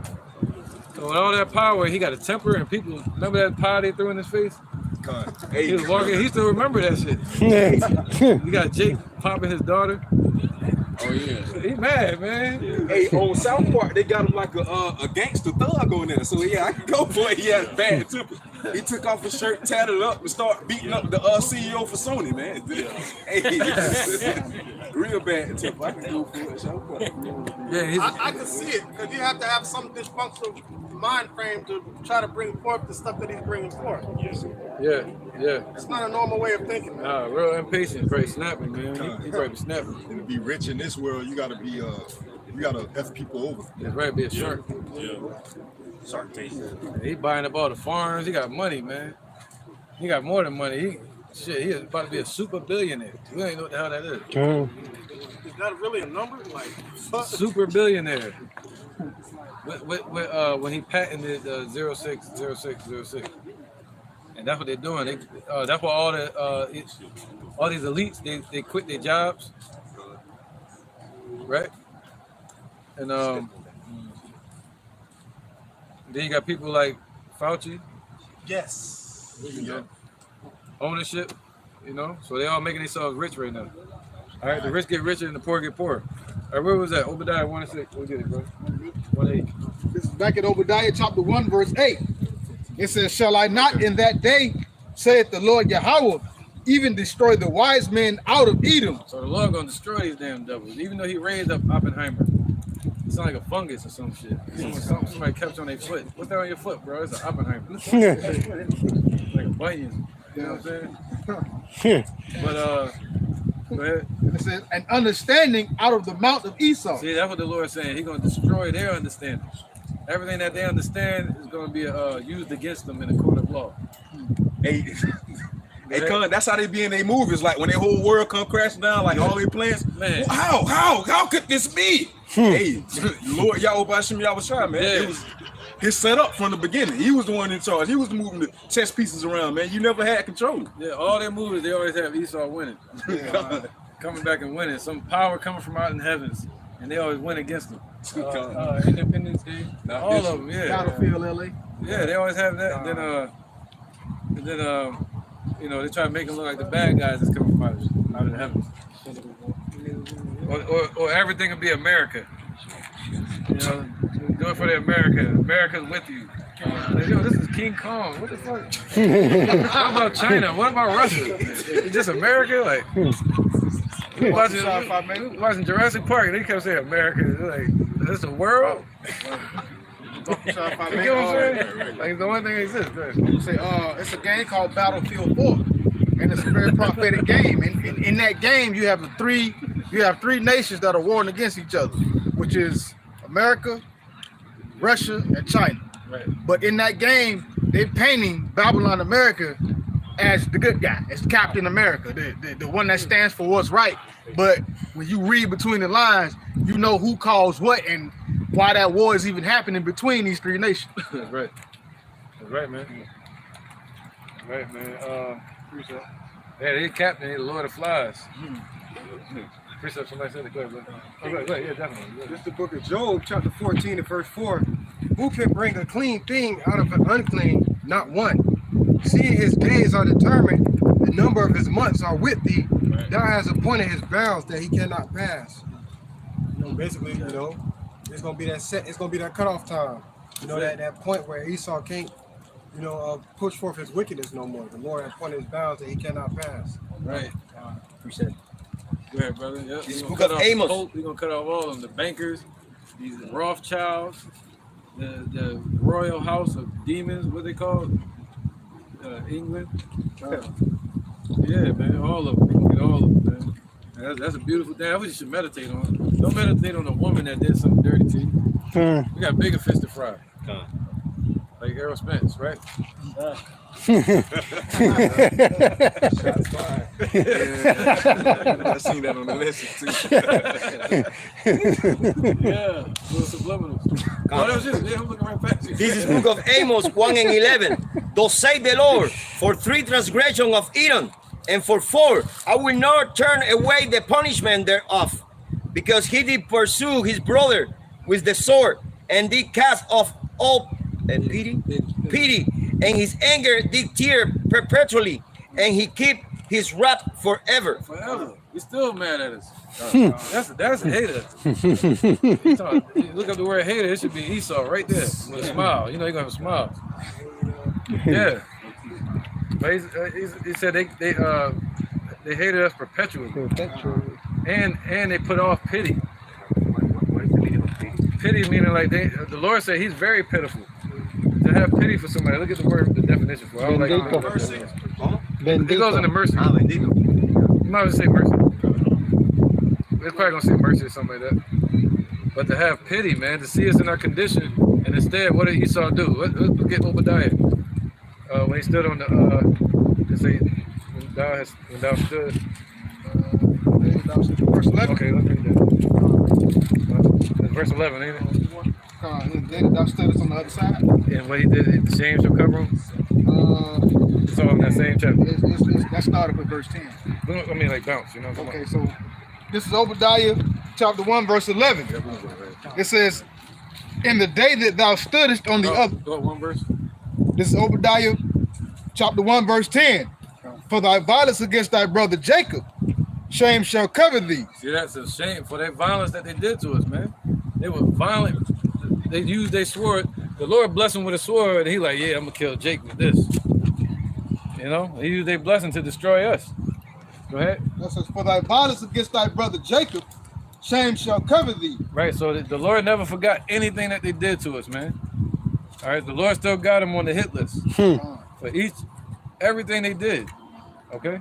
And it says, and thou shalt be cut off forever. See, because of that, the Lord gonna cut them off forever, and the Lord gonna put off pity when he's dealing with them. He said he's gonna pour out this destruction on them without mixture.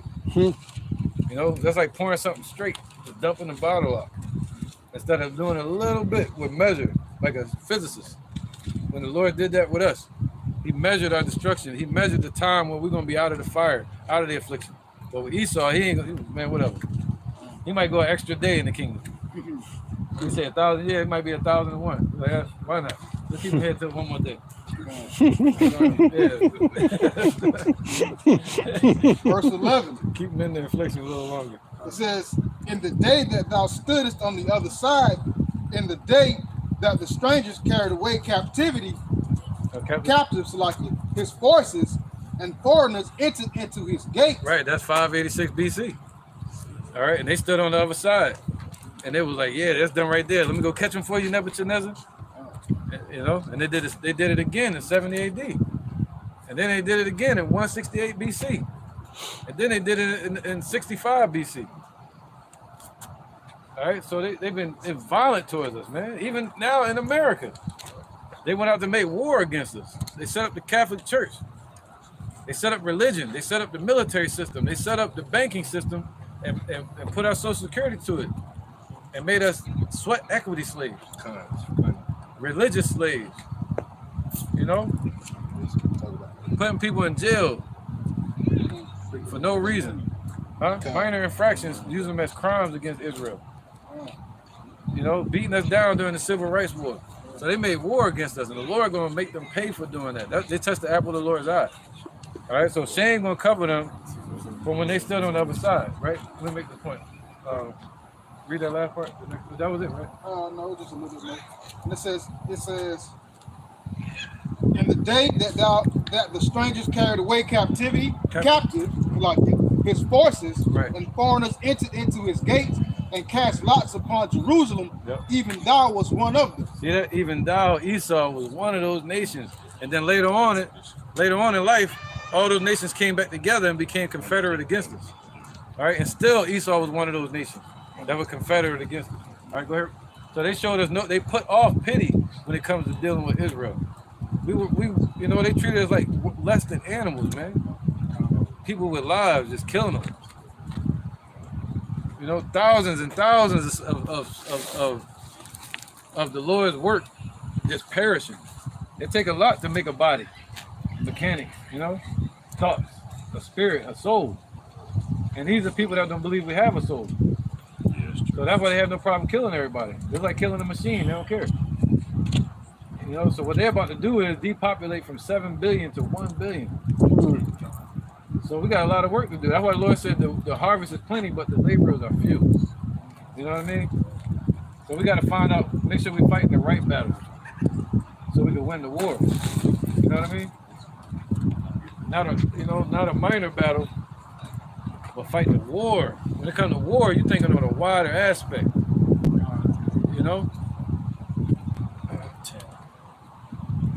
Just like we're talking about something continuously. A battle is something that just go down real quick, but a war is something that's going to continue, and you're going to build up your endurance for it. And you're going to sharpen your weapons and prepare and become a technician in that war.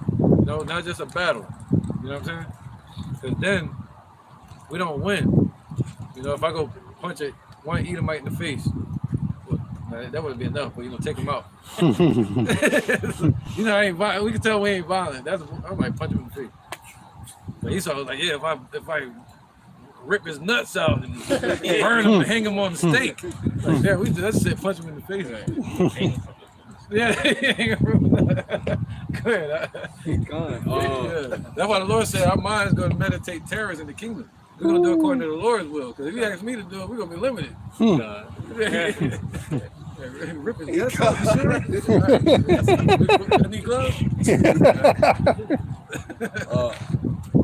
Esau, like the elder and the brother Canuck brought out earlier, man. Hey, we're in a war right now. Spiritual warfare, also physical too as well. But we ain't got to that part yet, as far as the hands-on, man. But Esau, America was one of the only countries that voted that food is a necessity for its people. It's not a necessity for its people.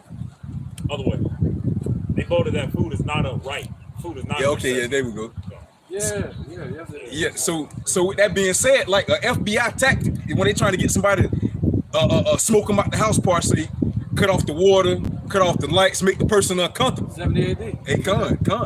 Make them uncomfortable, man. That's what's going on right now, man. So now's the time to stand up and choose which side you're going to stand for. Yahweh Bashim Yahweh Shah, or stand there and look stupid while Esau like a deer in the headlights is Esau coming in for you, man. Right. He said, it's like if somebody doesn't believe, they'll be as a branch that is broken off and used for the fire, or to be trampled under the foot of men. You don't want to be that. Be used for whatever. No, you want to be a branch that's grafted back into the tree, and it'll grow fruit. And then you'll be of the master's use. You'll be for the healing of the nation of Israel. All right. That was it on this precept we had just now. 28. We read Obadiah just now. You got something?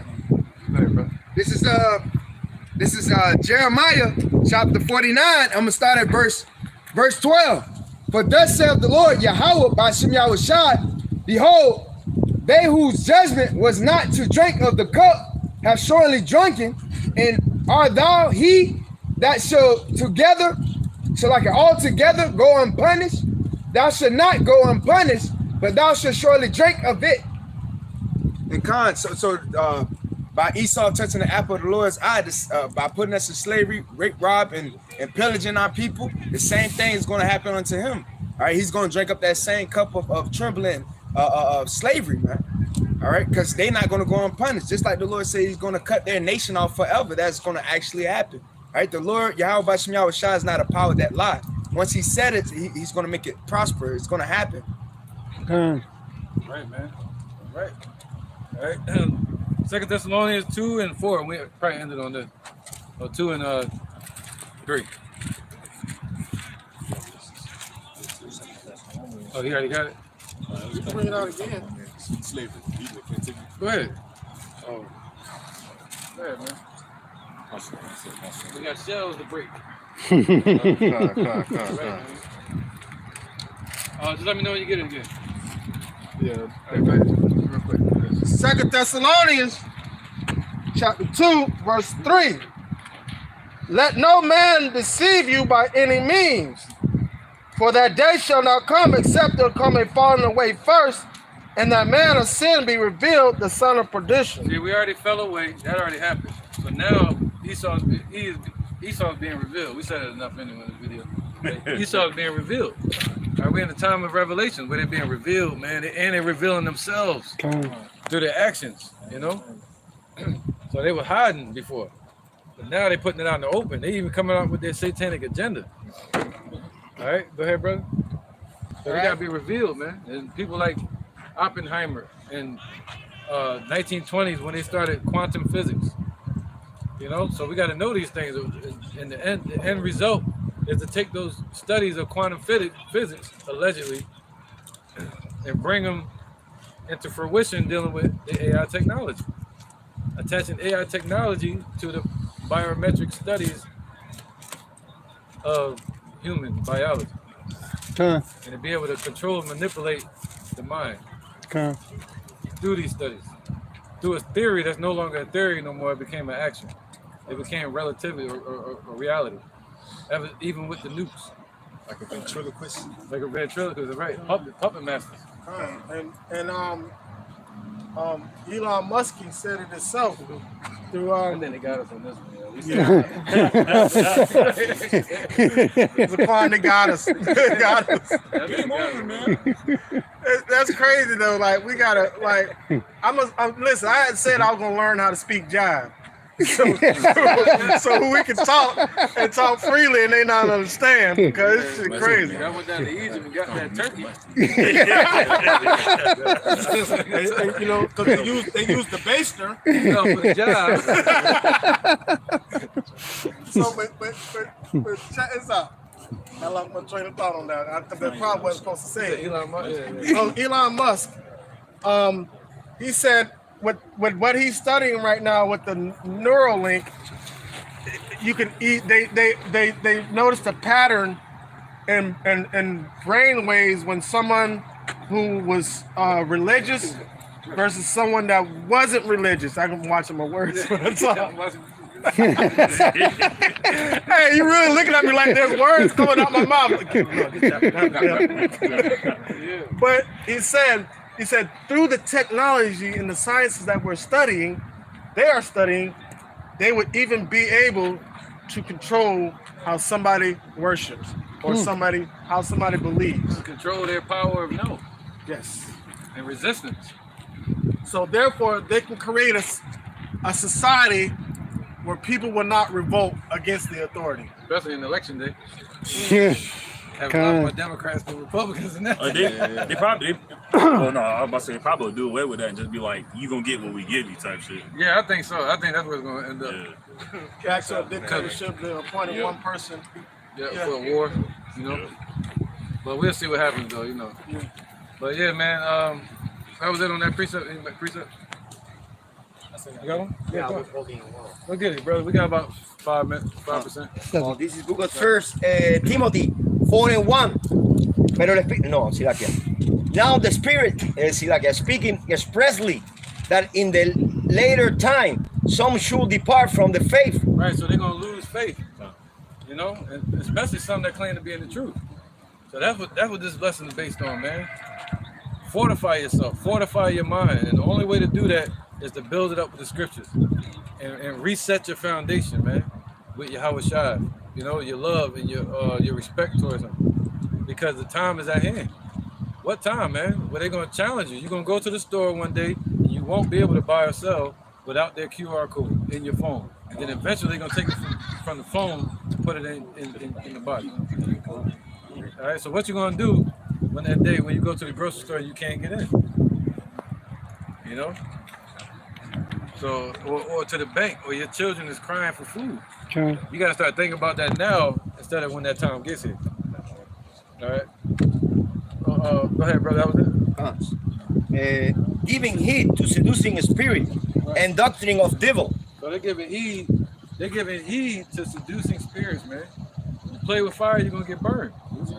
So they're giving heed to these seducing spirits. What's seducing spirits? Through their media, through people like Bill Gates. You see what he's talking about, pushing forever foods and meats. You know? So these are seducing spirits.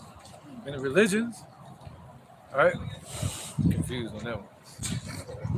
I'm sorry. I mean, she could tell me, but maybe she'll let me know. She's like, remember Elephant Man? You ever seen that?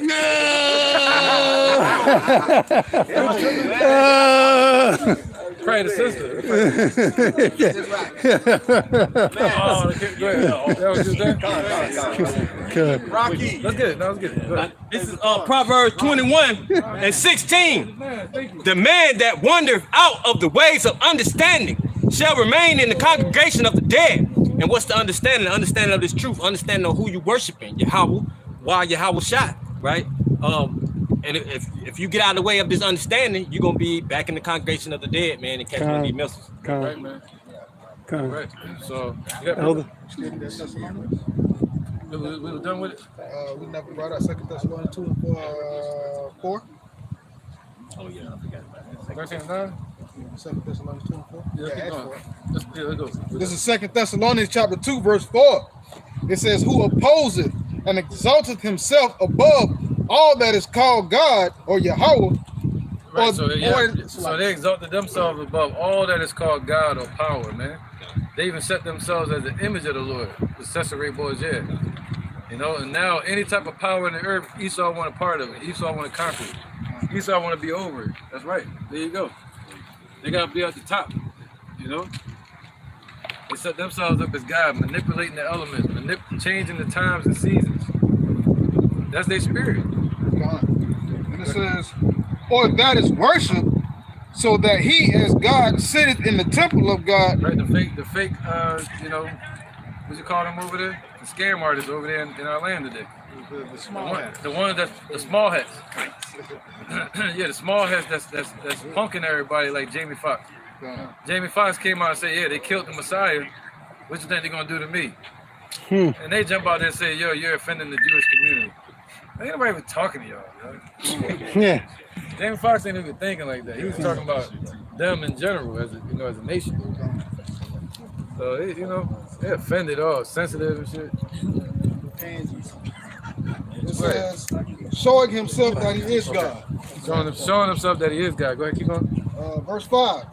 Remember ye not that when I was yet with you, I told you these things. Right. All right, so now that the Lord was with us, he told us these things. Verse 6. And now ye know what withholdeth, that he might be revealed in his time. Yep, so now we know. All right, so everything is happening, and we knowing that it's being revealed in this time today. In the time where Esau is going to be revealed. All their actions, everything they're doing, man. All their plans, their new world order. All right, go ahead, get that Revelation 13:9. This is Revelation chapter 13, verse 9. If any man have an ear, let him hear. He that leadeth into captivity shall go into captivity. He that killeth with the sword must be killed with the sword. Right, so everything they did to us is violence against our brother Jacob. You know, yeah, what they about to do now? This, you know, their quantum physics studies, all these things were used for war. Anything they did out in space, when they claimed to be going out in the moon and all that, it was for war. It wasn't for any science reason. They went out there to try to beat Russia out there. My bad, bro. So everything they do is for the sense of that war, that sword, that blessing that they have. Power and control. Power and control, that's right. Every time somebody makes a car engine, or run off water, they kill them. Right, so they said the thief, that's right, the thief cometh not but to kill, steal, and destroy. All right, and they enlarge their desires as hell. So all their ways are grievous. Anything they get into is going to deal with the doctor of death. All right? So we're going to end it there, man. All right, anything down here? Any preachers down here? All right, yeah, so hopefully, all right, so we're going to end it there. And hopefully that was edifying, man. We're going to cut it before our battery shut down. And so I guess the basis of this study today, this epistle would be stay encouraged, fortify your mind, get ready. Any battles that you're dealing with on this carnal ass earth, get over the shit, man. Learn to be present. Stop worrying about the past, know about the future, and be present, meaning count your breaths. How is your state of mind in this current present moment? Are you feeling scared? Are you feeling worried? Are you feeling doubtful? Fix that shit. Now, in the moment, and then move in that moment forward, like a piece, like a chess piece. But don't live outside of yourself or outside of your bounds and start getting diluted and get confused, looking back, tripping forward, worrying about the future because the devil manipulates you, and the devil don't even know the damn future. The devil don't know the day or the hour. The devil can't tell you your future. The angels can't even tell you certain things that Ezra wanted to know about his death and life. So don't let the devil deceive you and put thoughts in your head. You worrying about tomorrow. Worrying about this woman gonna do. Worry about your job. Worry about now you gonna have nothing to eat. The Lord said, stop worrying about it. Tomorrow is sufficient unto the day is the evil thereof. Worry about today, and handle the day for tomorrow. Preparation meets opportunity. So be present and breathe and deal in the moment and see if you can handle that. That's tough. That's tough, man. And see how long you can try to think about nothing but the kingdom. That's walking meditation. All right, so with that, we're gonna end it. And how are the things that Esau searched out? And there's no secret that you can hide that can be hid from Esau. But our wisdom is gonna trump their wisdom. All right. So with that, we're gonna end it. We'll say, call, Halayim, La, Yahweh, Ba'Hashem, Yahushua, Ba'Hashem, Ha, Kadash, Ma. Catch everybody. All right. We want to say double honor to the elder apostles of GMS and the elders, and shalom to you, Akim and Akwat, and the children that still believe in sincerity and truth, because it does matter, man. All right. Shalom, shalom. So yeah, shalom. Shalom. Right. Shalom, shalom. In the words of Nate Diaz, I don't give a fuck.